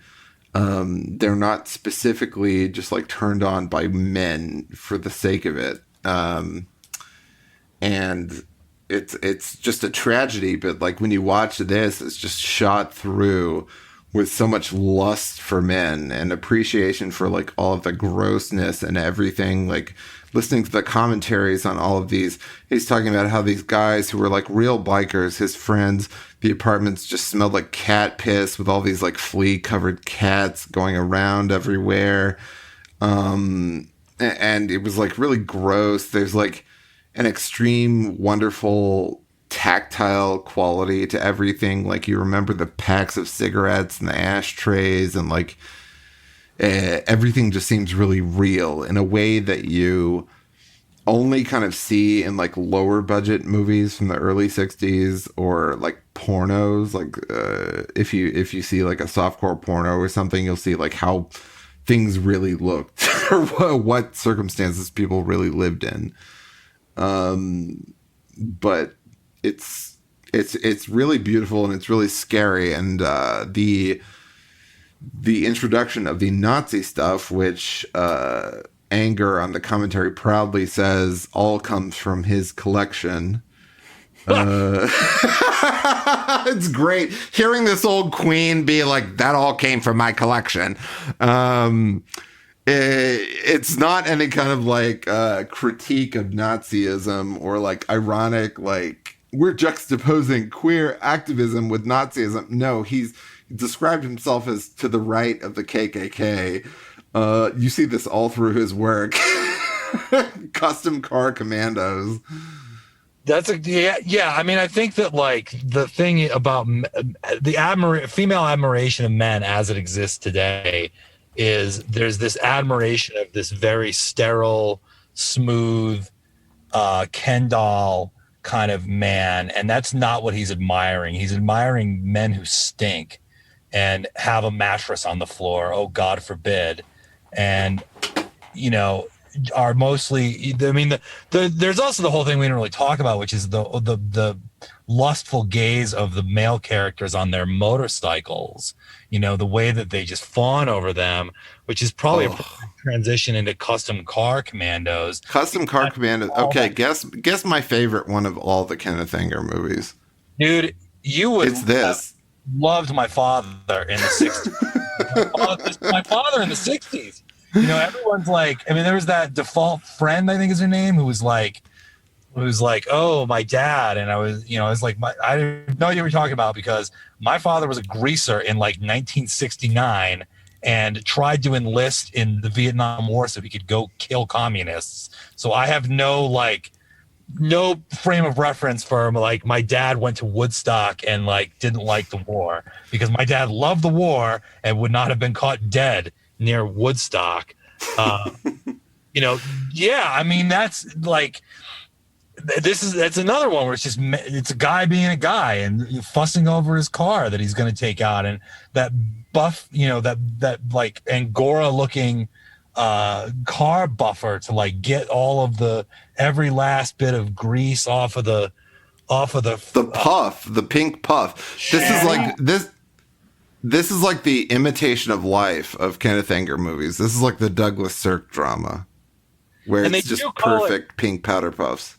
They do call it custom culture with K's when you customize a car like that, but it's like it's not some like ironic thing. Like, he knows exactly what the fuck he's doing by calling this movie Custom Car Commandos with 3Ks. Yeah, which is like there's like a tradition of naming like diners and stuff in the South in the 20th century, like cute country kitchen and stuff with K's to like be a wink wink that you're like racist. And I feel like this is totally a part of that, but this is just so perfectly isolated music video of like lust for men. It's just a 3-minute little film of hot guys like polishing an old car with a pink powder puff. And with Dream Lover, this like slow down, strange version of Dream Lover by the Paris Sisters playing. And every shot is just from the most like lascivious angle possible. I love when he gets in onto those like red vaginal seats and it's just like his legs are up in the air. It's like basically shot from like between his legs. It's just beautiful. He wanted to make a whole big long one of these. Like, it was basically going to be Scorpio Rising with cars, but he ran out of money from the I think it was the Getty Foundation was his patron. But that's like the story with everything that he does. It was like, I ran out of money, I didn't have time. There's always like some complicating factor with everything. Yeah, it's like the transgender, like Rube Goldberg machine saying why they couldn't complete stuff. It feels like. Go ahead. And all his like, it's like he. Not that there's anything wrong with this, because it was an accident, but I can't talk about that. Never mind. He conveniently like destroyed all his work. Like, we only have these good examples, and then there's always this story about each and every one, how it wasn't finished and it was supposed to be something else. These two are like related in my mind. There's this whole like completely sketchy side to Kenneth Anger. There is, and he's very unlikable. He's very untrustworthy and unlikable. Yeah. And there's a book, a fictional book called Sway, that's about his relationship with the Rolling Stones in the 60s, and it depicts him as this like strange, sketchy, frightening character that scared them away after they were like tempted by Satanism for a while. And no, he's really not he's not a person I'd want to meet.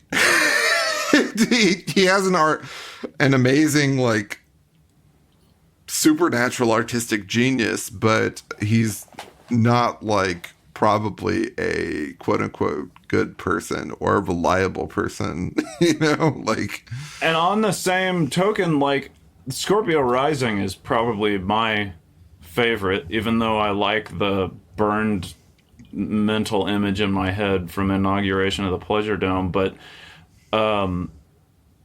I don't think that was planned. It feels like an improvisation, like a way of dealing with, I spent all that money and all I have is this. There's always like an unfinished feeling. There is, and it feels like he was piecing all of it together over such long periods of time. And the presentation of it in the DVD form, where it's all just in like chronological order, where you can watch this and be like, oh, this is amazing, he's brilliant. Like, that's the like crystallized perfect form of everything that he does. But it seems like all of these movies were kind of completed in the 80s when video was taking off. And my other question, which is like a related subject, is, does he come from a rich family? What does he do? Like, you don't live off of these movies for 70 years. I think that he made a bit of money off of the Hollywood Babylon books. Right. If I recall correctly, he sold the rights to them and made a bit of money off of that. There's always the personal appearance. I mean, his personal appearance fee must be not astronomical, but like I'm sure he could live for a year in his shitty rent-controlled Hollywood apartment off of a single speaking appearance. You know, I mean, I'm sure having lived in the neighborhood, I have a very clear sense of like what kind of place he lives in. So I think that he just probably lives very cheaply, makes money from being Kenneth Anger. I mean, it's this whole like thing where not that he's you know a Gen Xer, but like he certainly is an icon for a certain type of Gen X counterculturalist. And there's the whole kind of aspect where like once you get to be Henry Rollins is kind of the the best example of it. But like once you get to be Henry Rollins, you don't really have to do much else because you can do a little bit of this and a little bit of that. And you might even have like a real patron, like somebody who just wants to like hang out with you. I think he does have an actual patron. Yeah, J. Paul Getty's kid or whatever. So I think between all of those things and the fact that he, has some shitty apartment in Hollywood that somehow still costs $600 a month, he he probably hasn't moved in 30 years or 40 years or something. So his apartment costs next to nothing. And I think that's pretty much it. I mean, my bigger question with him is like why he hasn't done anything. We didn't watch The Man Who Should Be Hanged, and we didn't watch the one about smoking. Put out that I watched The Man Who Should Be Hanged, the Crowley one. But let's talk about the last two, the satanic ones. I do want to. Something changes in this constructed narrative of relative perfection. So, like up into Kustom Car Kommandos, maybe there's like a positive, youthful outlook. I don't know, but then something changes, and we're really deep into sketchy territory now. And I'm not just talking about like the Crowley stuff or Satan or whatever. Like these two start to feel sketchy, like you're dealing with someone who's sort of a huckster. Ooh. I totally get that. There is, and the fact that, well, okay, they seem perfectly preserved and like cool on the like DVD or whatever that you watch, but the sort of severed relationships and everything with the Rolling Stones and with Jimmy Page and various like big people that he like got involved in his orbit. And there's always a story about how burned out, and it's never Kenneth Anger's fault. Also, the soundtrack on Demon Brother, the Mick Jagger synth music is literally just like it's Mick Jagger's name. Like, there's none of the sophistication of using the girl groups and stuff. It's like Mick Jagger, the same thing Mick Jagger was doing in Performance, like just like playing with that synthesizer. And I can say something about why the Stones got scared of him is that when Brian Jones died, and they had like a breakup with a manager or something, but basically like Mick Jagger suddenly realized that he needed to run a business, and everything changed for the Rolling Stones in like '69. Yeah. Because Jagger was like, oh, we need to like take care of our future. Yeah. They were dabbling and like playing around with all this like hippy dippy satanic stuff, and they released Satanic Majesty's Request, which was the cover was made by the same guy who shot Lucifer Rising, right?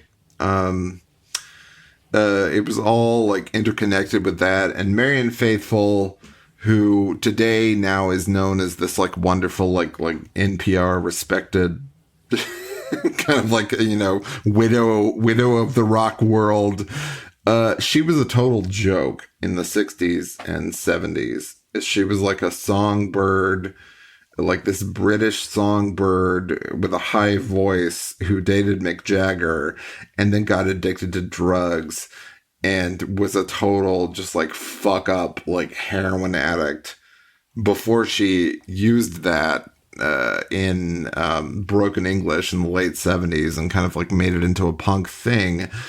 but she's like a fucked up mess, and like Invocation of My Demon Brother and Lucifer Rising, and he talks about how she was like trying to smuggle heroin into Egypt, where they would have been like shot by a firing squad if that had been found.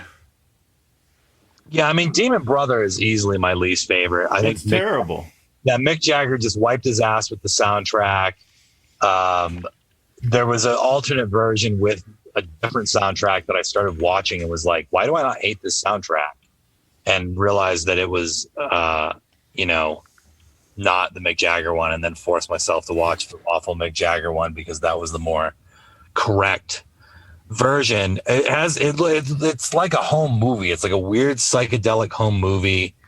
I don't know even what the narrative really is supposed to be. I think all the rest of them have a very strong narrative quality to them, and I just don't. I don't really get what he's trying to do with Demon Brother. Maybe coast on his name and rope Mick Jagger in. I mean, Coast on Jagger's name. It seems like he had to prove that he was working on some art for a patron somehow, and basically just like grabbed all of his bits and pieces and cut them together. yeah, this is the one that you can skip if you're a completist. By all means, but. Ooh, do we dislike Demon Brother more than Rabbit's Moon? I do. I don't. I find Demon Brother. Okay, Demon Brother is the one with the shots of the bookshelf, title. right? Yeah. Okay, the shots of the bookshelf make it worth it for me, and the like connection to performance, and like I'm interested in the Rolling Stones, so there's that. And I like the whole Rolling Stones narrative of like being this like satanic hippie morass, and then like Jagger having to decide to get them out of that because he's such a like crudely shrewd businessman. But Lucifer Rising is impressive because of because of the scope of it and the locations, like the fact that it's shot in Egypt in front of the pyramids with all these freaks and hippies, and in that whatever that Nazi rock constellation is named, where they would take the Nazi youth and like indoctrinate them. Like all of that is really cool because of the location. I just love the soundtrack. I mean, I think the visually it's very impressive. I think that the effect of the spaceship is actually pretty cool and well done. But I think Bobby Beausoleil is first of all just like beautiful. But the soundtrack to the film, I mean, the Jimmy Page soundtrack sucks. It's like the Jagger one. It's just some shit that Jimmy Page wiped his ass with. But yeah, the Bobby Beausoleil one, he's doing Life at the time that he's composing this, and so he has nothing to fucking do but work on a soundtrack for Kenneth Anger. And I am not a guy who listens to a lot of like film scores, but this is probably by a factor of about 100 the film score that I've listened to the most. I mean, I love this score. First time that French horn comes in is like, it's like the clouds parting at the end of a storm. It's just so remarkably well composed, and for me, that's the movie. I mean, the rest of it is like, yeah, it's cool, it's visually nice, but it's no Scorpio Rising in the sense of like having this strong narrative and this really cool thing to like connect with. It's got all of his Crowley bullshit with the Egypt symbology and the Lucifer thing and the, age of the crown conquering child or whatever the fuck. And it's like, it's nice to look at, but it doesn't kind of connect with me on any level deeper than that. But the soundtrack is something else. The soundtrack is amazing, and just the way that it skips around the world is amazing. And knowing what like Marianne Faithfull was going through as she was filming this, where she was just like a total deadbeat, is really cool. The pyramids and the Egyptian stuff, it looks cool because it's like, it looks really like small and decayed and like unimpressive because it's real, you know. Like I was surprised. This is when I learned that he actually filmed it at the pyramids. I know, that's what's crazy. I assumed he just somehow found parts of the 30s version of Cleopatra's set or something. You know? But yeah, it's so real it looks fake. Do you think that someone who follows Satanism can like be reliable and like have a normal one and not do like the transgender kind of mousetrap machine of like misfortunes about everything they do? Because I feel like Anger Satanism is explicitly linked to I hate to actually, but he's a Thelemite. He's not a what's his name? He was in the movie we just talked about. He's not a Levain Satanist. Yeah. I have a friend who's like a bigwig in the Church of Satan and has been for decades, and that's why he sticks around. And he's a pretty together cat, but like for the most part, what you're talking about is true. Is very much true. Yeah. I'm right. Once again, Satanism and transgenderism are two ideologies that attract layabouts and ne'er-do-wells. Yeah, I mean, that's obviously, like, you know, like on their face. On the face, yeah. Because they're not right and not normal. Yeah.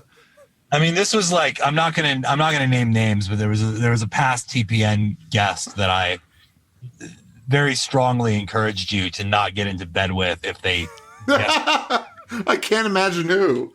And it was specifically because, like, yeah, you want to deal with that shit, then you know, be his new dog's body to do shit for him and get absolutely no credit while he delivers nothing but a whole lot of excuses. But that feeling doesn't show itself in Anger's work so much to me until we get to these satanic movies. Everything before this feels like an exciting youth.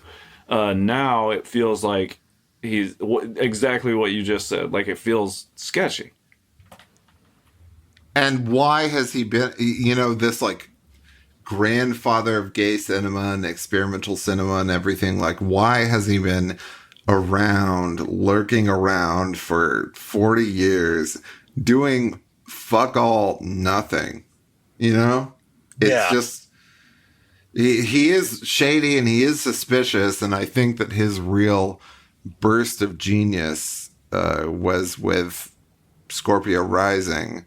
By doing nothing, he also gets to preserve that cool build-up from the late 40s to the late 60s. Yeah, he doesn't have the John Waters career narrative where it ended with a dirty shame, which is, you know, I like it, but it's embarrassing for people. Like, you know, John Waters is demystified, and John Waters is another person who was like primarily influenced by Anger. But that whole feeling of just like, this is not, he's a genius. He made one or a couple like great, brilliant works which stand outside their time that could not have been made by anyone else. Nobody else had the balls. So yeah, nobody else had the balls. That insanity that makes him insane is what caused that and allowed it to happen. But is he someone who I would want to deal with or would like think is a good person? Probably no.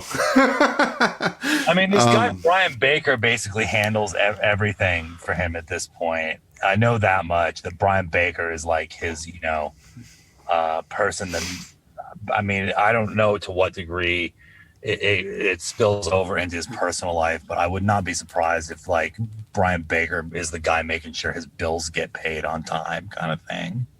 I think that when people resort to Satanism, there's just an innate kind of like, transgenderism and Satanism are like functionally the same things, where you like allow yourself to just like get lazy and be kind of like awful and have this like theological reasoning for it. And because I can do as I willed.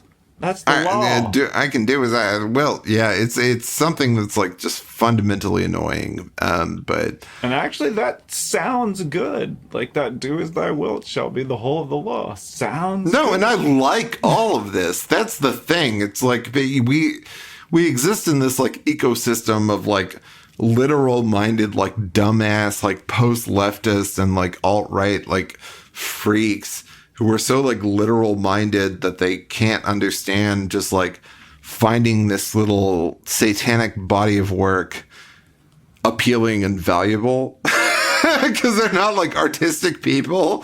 It's just like dumb. But like I understand all of this about Kenneth Anger and Scorpio Rising. That 30 minutes, that's enough for someone to be one of the greatest artists of all time. Yeah. You know, that's that genuine insanity that he has. That's what allowed that to happen in 1963. But speaking of the Berto Center, I have to piss so bad. I'll be right back. Keep talking.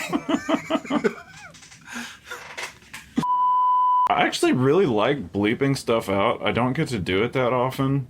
Like, I actually really like censoring stuff, and I don't get to do it that often. It's really fun when you, like, effectively get a nice beep in there. There's something really pleasurable about it. Yeah, it's a cool sound. So, like, honestly, man, that would be my druthers, would be to just bleep it out, because, like, it would be a cool kind of a cool kind of effect to have in it. It just takes time. I used to put a lot more time into going through content, but I literally like don't do that anymore. Basically, I kind of just like do them raw. Well, it's all in one kind of 10 to 15 minute span, so it's not like there's like you have to comb the whole episode for it. But yeah, I mean, my only thing is like that people not know that I spend most of my time in Cape Fear. Yes. The male basic instinct, the erotic thriller for men, the one of the rapiest movies that I can think of. It's crazy that this was a mainstream Hollywood hit, and this is coming at a time when I am sick to death of Martin Scorsese, and I am sick to death of Robert De Niro, and I find it hard to watch them in almost anything. But I think this movie is absolutely perfect. I love the loud, abrasive Hitchcock score, the early 90s stylings, and the overall strange homoerotic Berto Center lustfulness of all of it. I feel like it's the male, not basic instinct, but the male fatal obsession. Fatal Attraction? Fatal Attraction. Yeah. It's not like that vibe to it. I mean, I feel like it has shades of rape revenge film. The image of the woman with the spears on the wall in Katie's cell at the very beginning is very reminiscent of Kenneth Anger. As we said at the beginning, this was the movie that made me want to get tattoos. This movie was on fucking constantly. It was either the summer between 6th and 7th grade or the summer 7th and 8th grade. And I am like amazed that my parents let me watch this, because I was not supposed to watch rated R movies, but I saw this. I must have watched this 50 fucking times that summer. That's why you are the way you are. It so is. It fucking is. I didn't see it until I was probably like 18 or 19, and I had like been into Scorsese for a while. And Alice Doesn't Live Here Anymore was my other favorite, which is not like his other movies. But then this, when I saw it, I could not believe that this had like evaded my gaze for so long, because it's so perverse, so wrong, so rapaciously sexual, so Hitchcockian, and the use of the like Saul Bass credits and that just like relentless theme are absolutely brilliant to me. Like, I love Juliette Lewis anyway. I love her in anything. I think she's one of the great, weird, last great actresses of the 90s. But this is her best role as the teenager, and she was nominated for an Oscar for it. And the way that Max Cady seduces her by giving her like Henry Miller literature and like getting her to like smoke a doobie with him in this gingerbread house and this imaginary basement of the high school it's like a porno. it's really crazy. And he sticks his finger in her mouth. Was nominated for Best Kiss at the MTV Movie Awards. Really? Yes. That's how much the culture has changed in the 30 years since Cape Fear was released. Whew. Yeah, this wouldn't even have been shocking in the like problematic way for viewers in 1991. How old was Juliette Lewis here? Let's see. Her character's supposed 18, 17? 15. They mentioned he's that's about a problem. 15.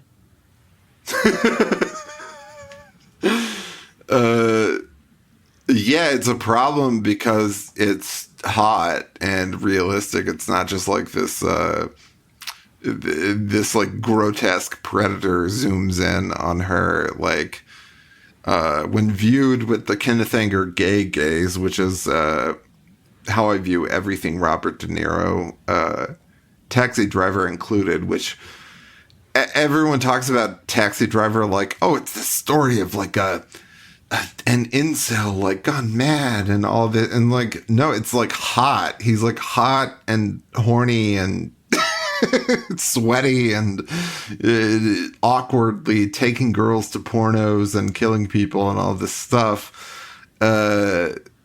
Cape Fear occupies the same space where he's this like sleazy character who's dressed in his clothes from the 70s when he went into prison, including his like hot pink like leopard print bikini briefs.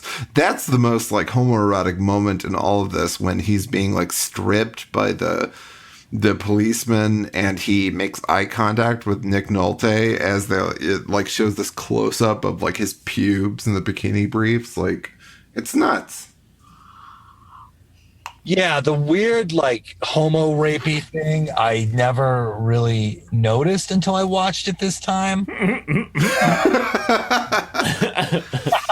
You didn't even notice when he's like in the car and he's like asking, have you ever been used like a woman? You know, like, yeah, but like, I mean, keep in mind that 95% of the times I've seen this film, I was like 11 or 12 years old. Yeah, it was just so like all I'm seeing really when I watch it is like, this guy's fucking badass. He drives a cool ass Mustang. He's got cool clothes. He's got awesome tattoos, and he's gonna fucking rain hellfire on this guy who fucked his life up. Well, I understand that because up until I don't know when to put a number on it, but I never saw the sexual side of Alien or Aliens. I didn't either, actually. I understand. And that's all anybody talks about. They're like, oh, it's an alien that face fucks you. Like, dude, I never, like... I didn't either until I had a college class where the same professor who showed Scorpio Rising was saying, oh, this is pornography. I guess. It really never occurred to me, but like when someone suggests that, the thought never leaves.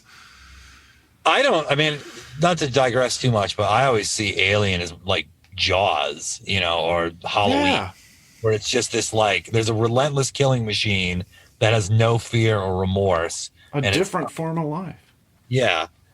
Yeah. I mean, I guess I get it because there's a whole pregnancy aspect of it, but like, I think that that's a very like film 101 kind of take on that film.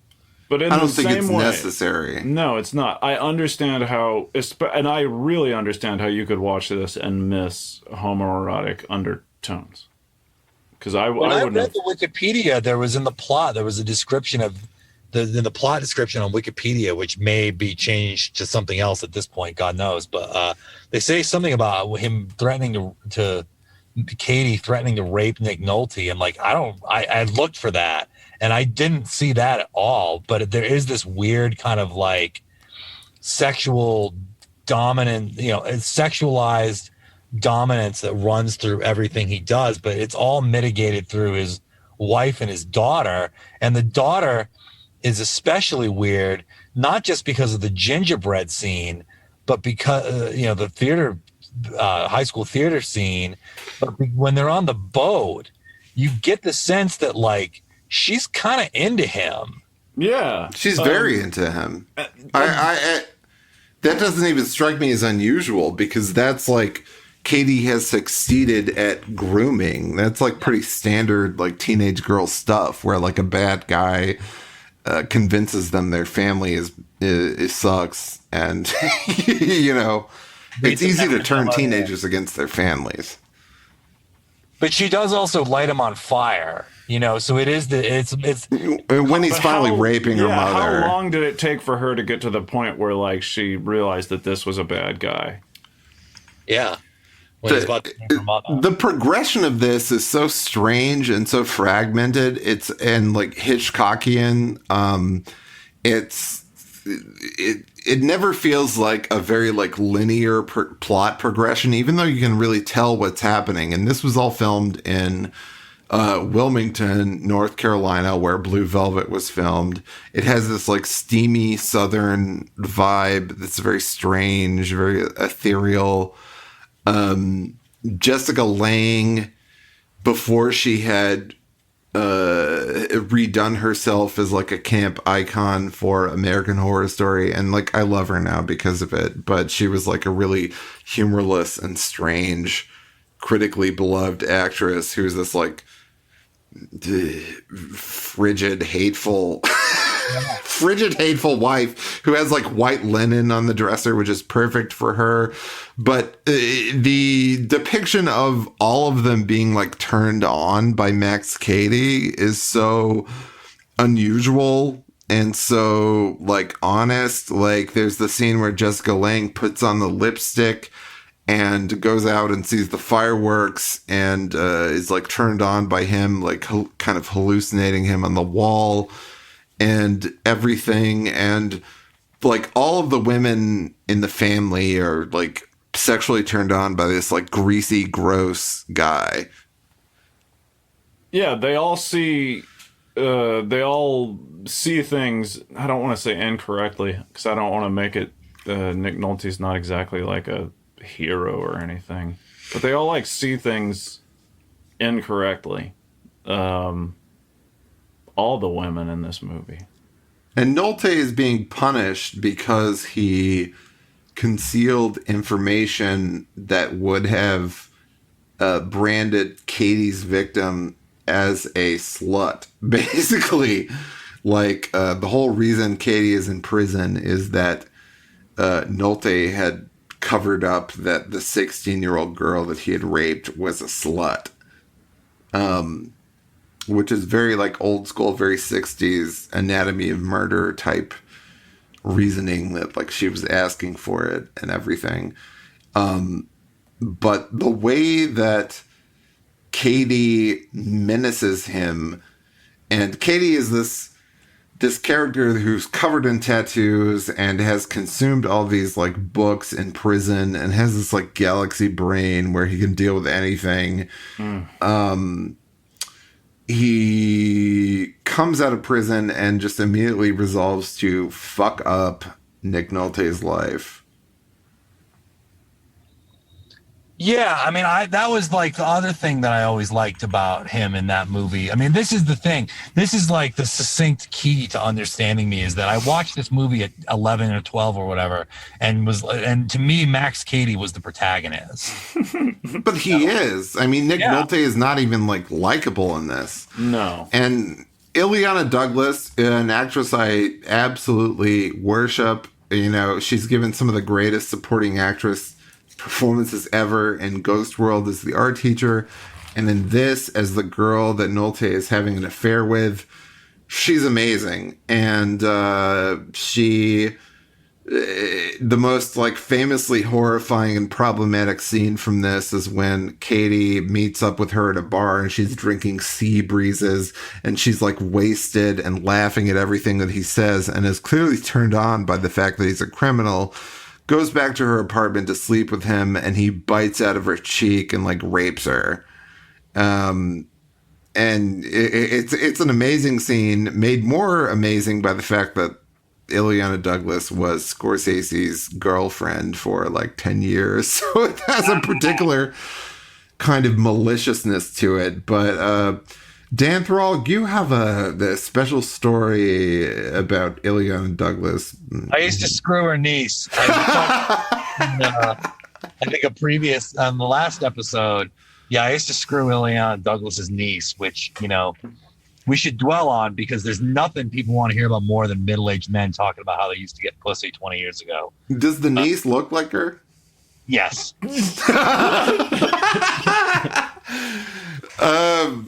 God, I love her. Okay, like I watched Grace of My Heart recently, her movie directed by Allison Anders, where it's like this like overview of the 60s and 70s with this fictional like female like producer songwriter character, and it's really strange and doesn't quite work, but I like it anyway.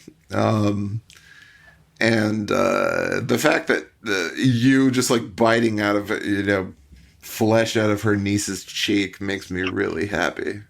Never went that quite to that level, but yeah, I mean, she does. Like niece, I know, I'm kidding. I did used to fuck her in the post 9/11 era, and yeah, it was brief dalliance, but yeah, which there's not really anything to say about it because it was like 20 years ago. Did you like stick your finger in her mouth like Max Cady style?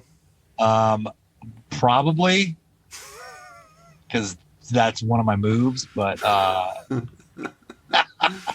yeah, I mean, I honestly like it was so uneventful that there's so little that I remember about it other than that I used to bang her niece. We used to get high together, and like, you know, it was when what was that Hella Good, is that No Doubt album? That was like the sound to that Oh affair. my god. I'm feeling hella good and I just keep on dancing.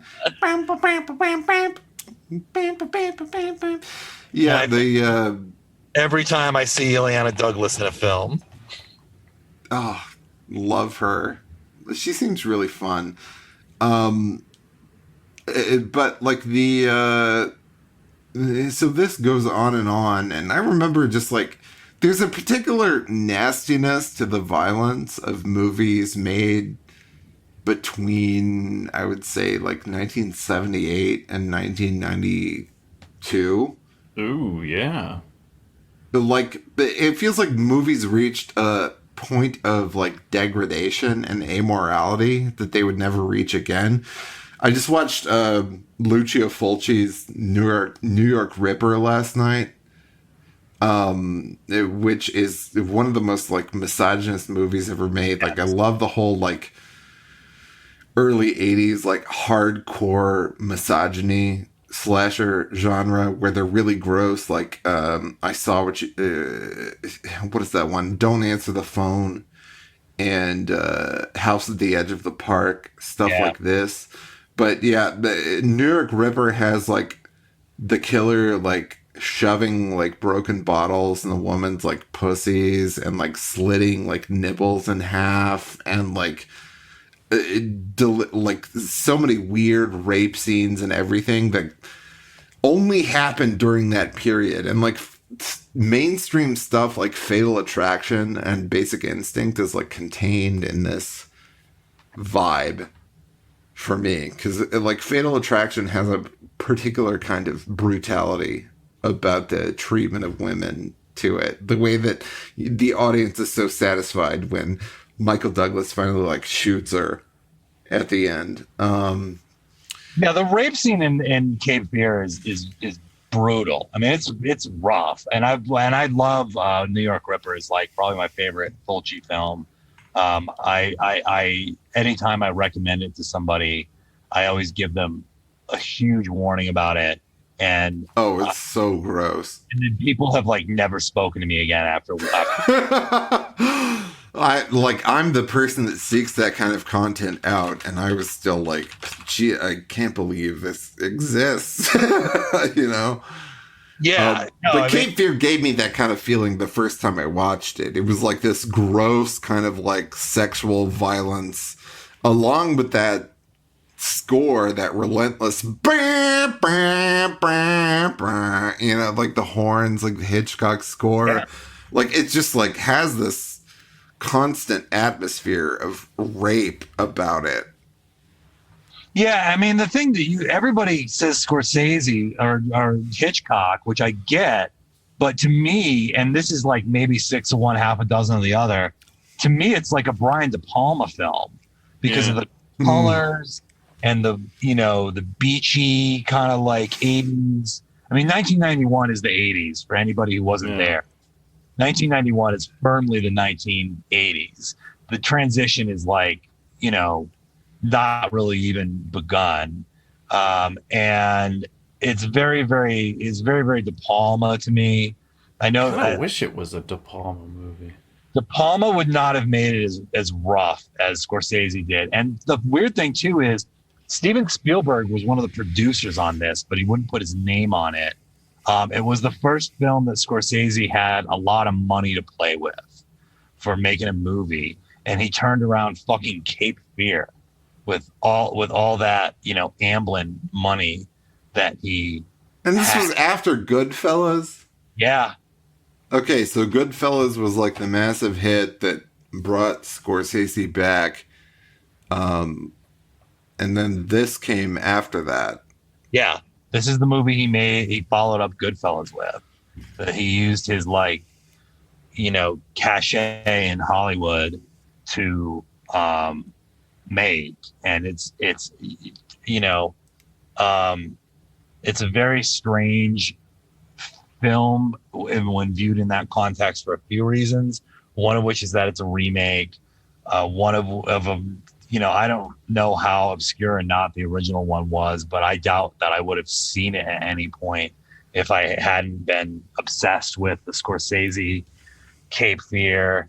And it's like you say, like it's a deeply unsettling and unpleasant film. Like there's nothing good in this movie at all. There's no kind of like point of light to it. No. Lots of very subtle creepiness about it, like when he goes to the airport and bullshits the ticket counter lady. He uses Nick Nolte's daughter's name as the name of his fake daughter, which is I'd never noticed before, but was like, whoa, that's an extra level of creepiness that I didn't know about it. The phone call where he's pretending to be her teacher. Ugh. Ugh. Yeah, that's really gross. I mean, the hanging upside down thing does add a kind of extra layer to the weirdness about it. Because, like, there's this thing, right, where, like, in professional wrestling, there's a lot of characters that are more than human, and there's a lot of characters that are less than human. Because both of those things are very unsettling to people. So, like, Mankind is an example of less than human. And like more than human. I mean, Hulk Hogan is a more than human kind of, or the Undertaker is like a more than human kind of character. And Max Cady is definitely more than human. And they pretty much explicitly say it when he's letting the flare, burn onto his hand, that he is, I think they're trying to make him a sort of Nietzschean figure. I don't know that I, as a Nietzschean, would apply that kind of Superman label to him. I think that they go about trying to demonstrate that in ways that are pretty cheap and gimmicky, like the burning of the hand or the tying himself to the bottom of the the Jeep. And when Tying himself to the bottom of the Jeep is what many friends have mentioned as like the ridiculous convention that like ruins this movie for them. I find it completely believable. I don't mind it at all. Like I'm just so like into the like dark spiritual dimension of this that I don't mind this completely unbelievable plot device where he's riding in the bottom of the car. It doesn't interrupt the vibe. I think I know what they're talking about though, because I don't know if it's just because I'm also in like a hating Robert De Niro. I hope it's not a phase. I hope it's permanent. But I hate him too. He's a ham. He's an awful ham. And like the scream at the end is so cheesy. Like he goes. He's an enormous distraction. I'm not convinced. I actually found Robert Mitchum more scary in the 62 Cape Fear. De Niro, to me, the reasons that I like him are that he's a dumb piece of ass. That the fact that he's dumb means that I can like believe him in movies better. But I do think he's like god awful, and I have like zero tolerance right now for this brand of actor. I have no tolerance for De Niro or Meryl Streep or that kind of actor. Like I don't think acting is that complicated, and I think the best performances come from dumb people staring blankly into the distance, as in soap opera acting. Like that's what I really like. I don't like showboats. But I do think that De Niro is showcased as a terrifying piece of ass in this. He's the Sharon Stone in this movie, which is obviously not how it was intended for the mainstream audience, but his overall sexual greasiness and grossness is very erotic. I'm looking at the poster right now, and it has like the ripped photograph, like in Hand That Rocks the Cradle and like Mommy Dearest and all of this. So Cape Fear is placed firmly in the soap opera tradition of like, you know, the like male sexual violence type movie.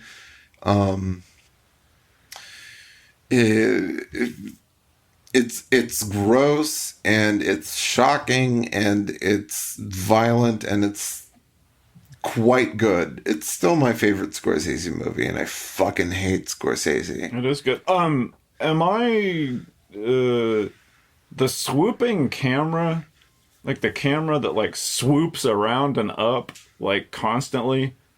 Does Scorsese do that all the time? It really stuck out here to me. Yes. Yeah. That's like his thing, right? I can't fucking stand him. Like, I can watch this, and I can watch Alice Doesn't Live Here Anymore, which Alice Doesn't Live Here Anymore feels just like a weird 70s, like, made-for-TV kind of, like, woman's picture.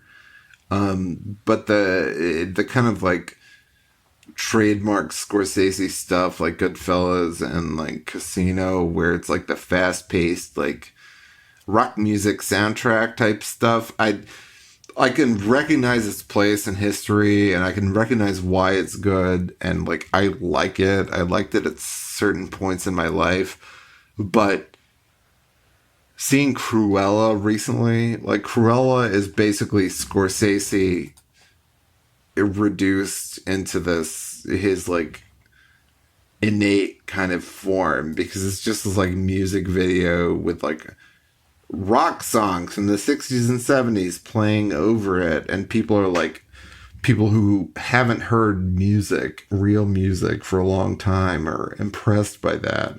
So Cruella is effectively a Scorsese movie. But I couldn't be more sick of any director than I am of Scorsese. John Cassavetes, after he saw Boxcar Bertha, his first film, said, "Marty, you've just spent a whole year of your life making a piece of shit." He sucks. He's such a faggot. He's shopping himself around on all these like Netflix shows and Those eyebrows. The what was that? Those eyebrows on all those Netflix shows. Oh God! And the Irishman was god awful. It felt like a Disneyland ride, like in a bad way. Disneyland presents like Martin Scorsese, but like the Scorsese stuff that I really like that stands outside of time for me is the weird rape revenge homoerotic drama of Cape Fear and like Alice Doesn't Live Here Anymore and Taxi Driver, obviously, because it's just undeniable. And then I really like New York, New York. It's such a mess. It's such a like cocaine, Liza Minnelli mess. But yeah, Scorsese should go in a hole and never talk ever again. Yeah, I mean, this is one of those things where I don't hate him because I've never seen any interview. I generally try not to know things about artists that I like. There's very few artists whose like opinions on anything. I don't even talk about politics. Just like, I don't fucking care. I just want to look at your art. People have frequently told me that I look like or remind them of Robert De Niro, which I assume is like when people say the same thing about Jack Nicholson. I think it's the same energy kind of thing. I mean, I love Goodfellas because I'm a straight man and it's like, you know, our movie. Yeah. And I love Casino because I'm a gay man, because Casino is the gay version of Goodfellas. I thought The Golden Girls was the gay version of it. No, Casino is really fucking gay. And now I got to look at his filmography. He's like, yeah, I like Taxi Driver. Taxi Driver was actually the first time I recall telling my father I wanted to watch a rated R movie and him being like, okay, let's watch it. And we watched Taxi Driver together. And I was like 13. And I was like, the fuck was that?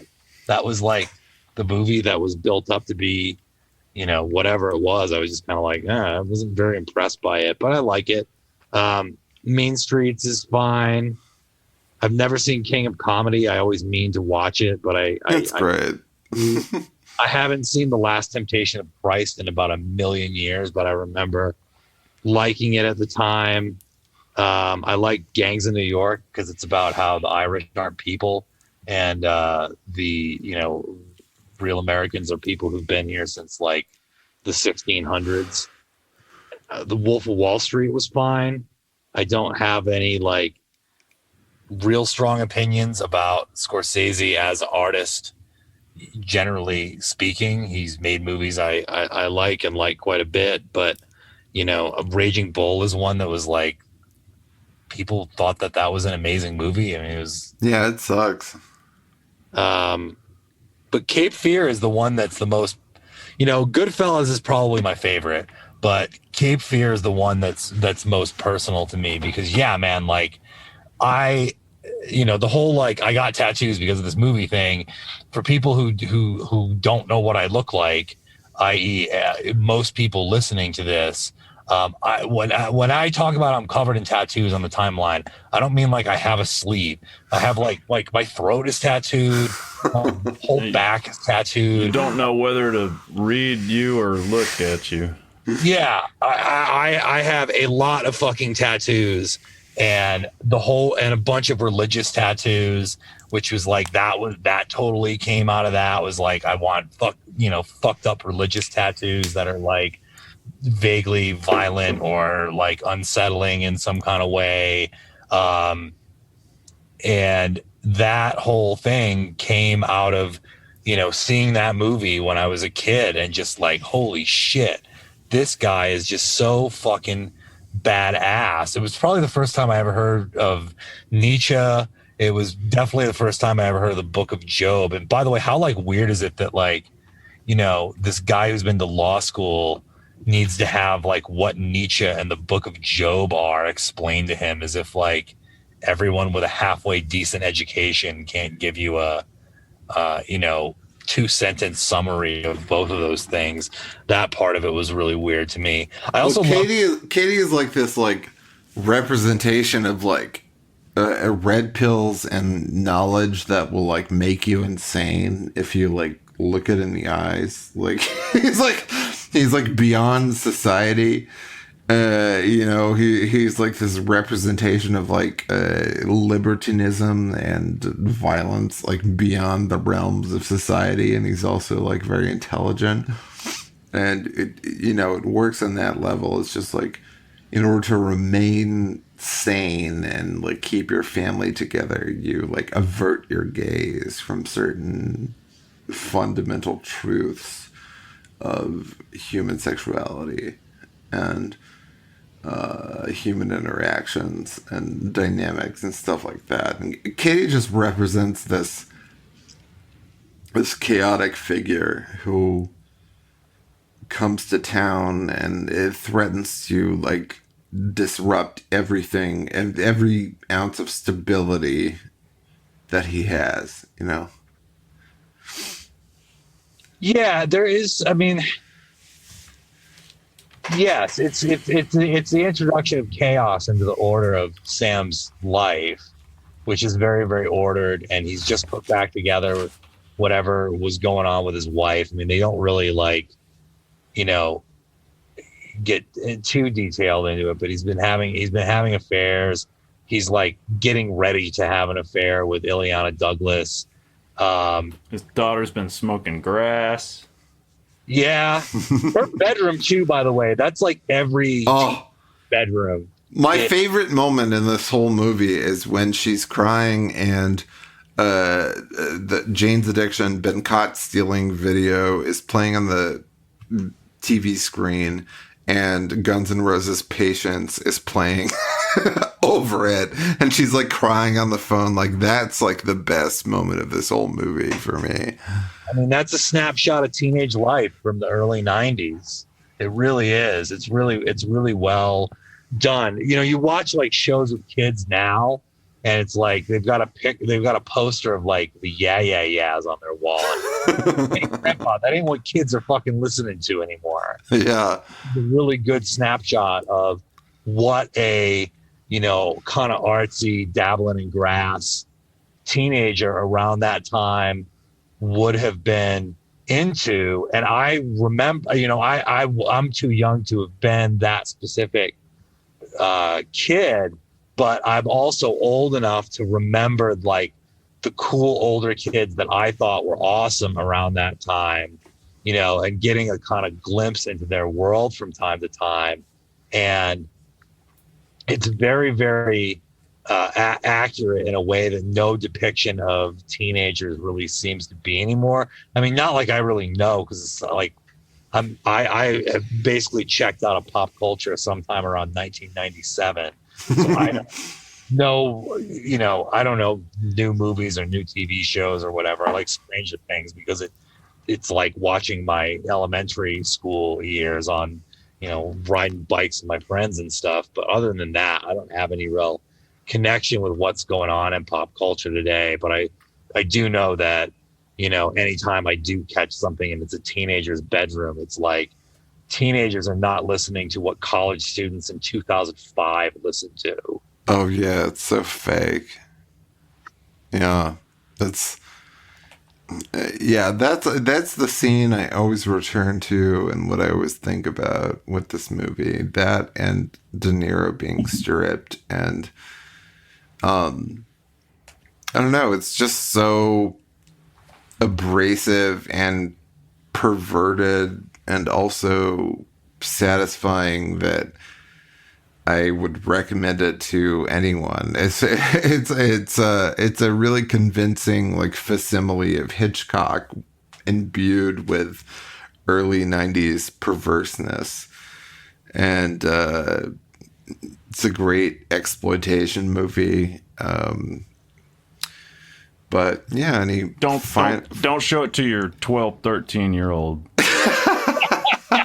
because the grooming in it is realistic. That's also what I love, is that it's not just like he comes in and like grabs her by the pussy.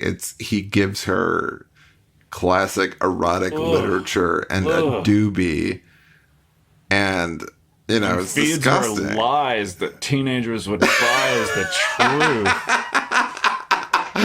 Yeah, like the depiction of how he seduces the teenage girl in this is like unparalleled, because it's good. I got a big chuckle. So like the whole time, the teenager is like, stupid parents, getting in trouble for smoking grass. You don't know for a fact that he killed the dog. All sorts of stuff like that. And then when they get to the boat, the first thing she brings up is our Mexican maid's brother. I just feel so deeply. Yeah, there's all sorts of facts and logic that go along with how she perceives Max Cady. Yeah. Well, thank you so much, Dan Thrall. That was delightful to finally do this. It's always such a pleasure. I mean, I don't get out really ever, and this is like the closest thing I have to a social life is my appearance on TPN.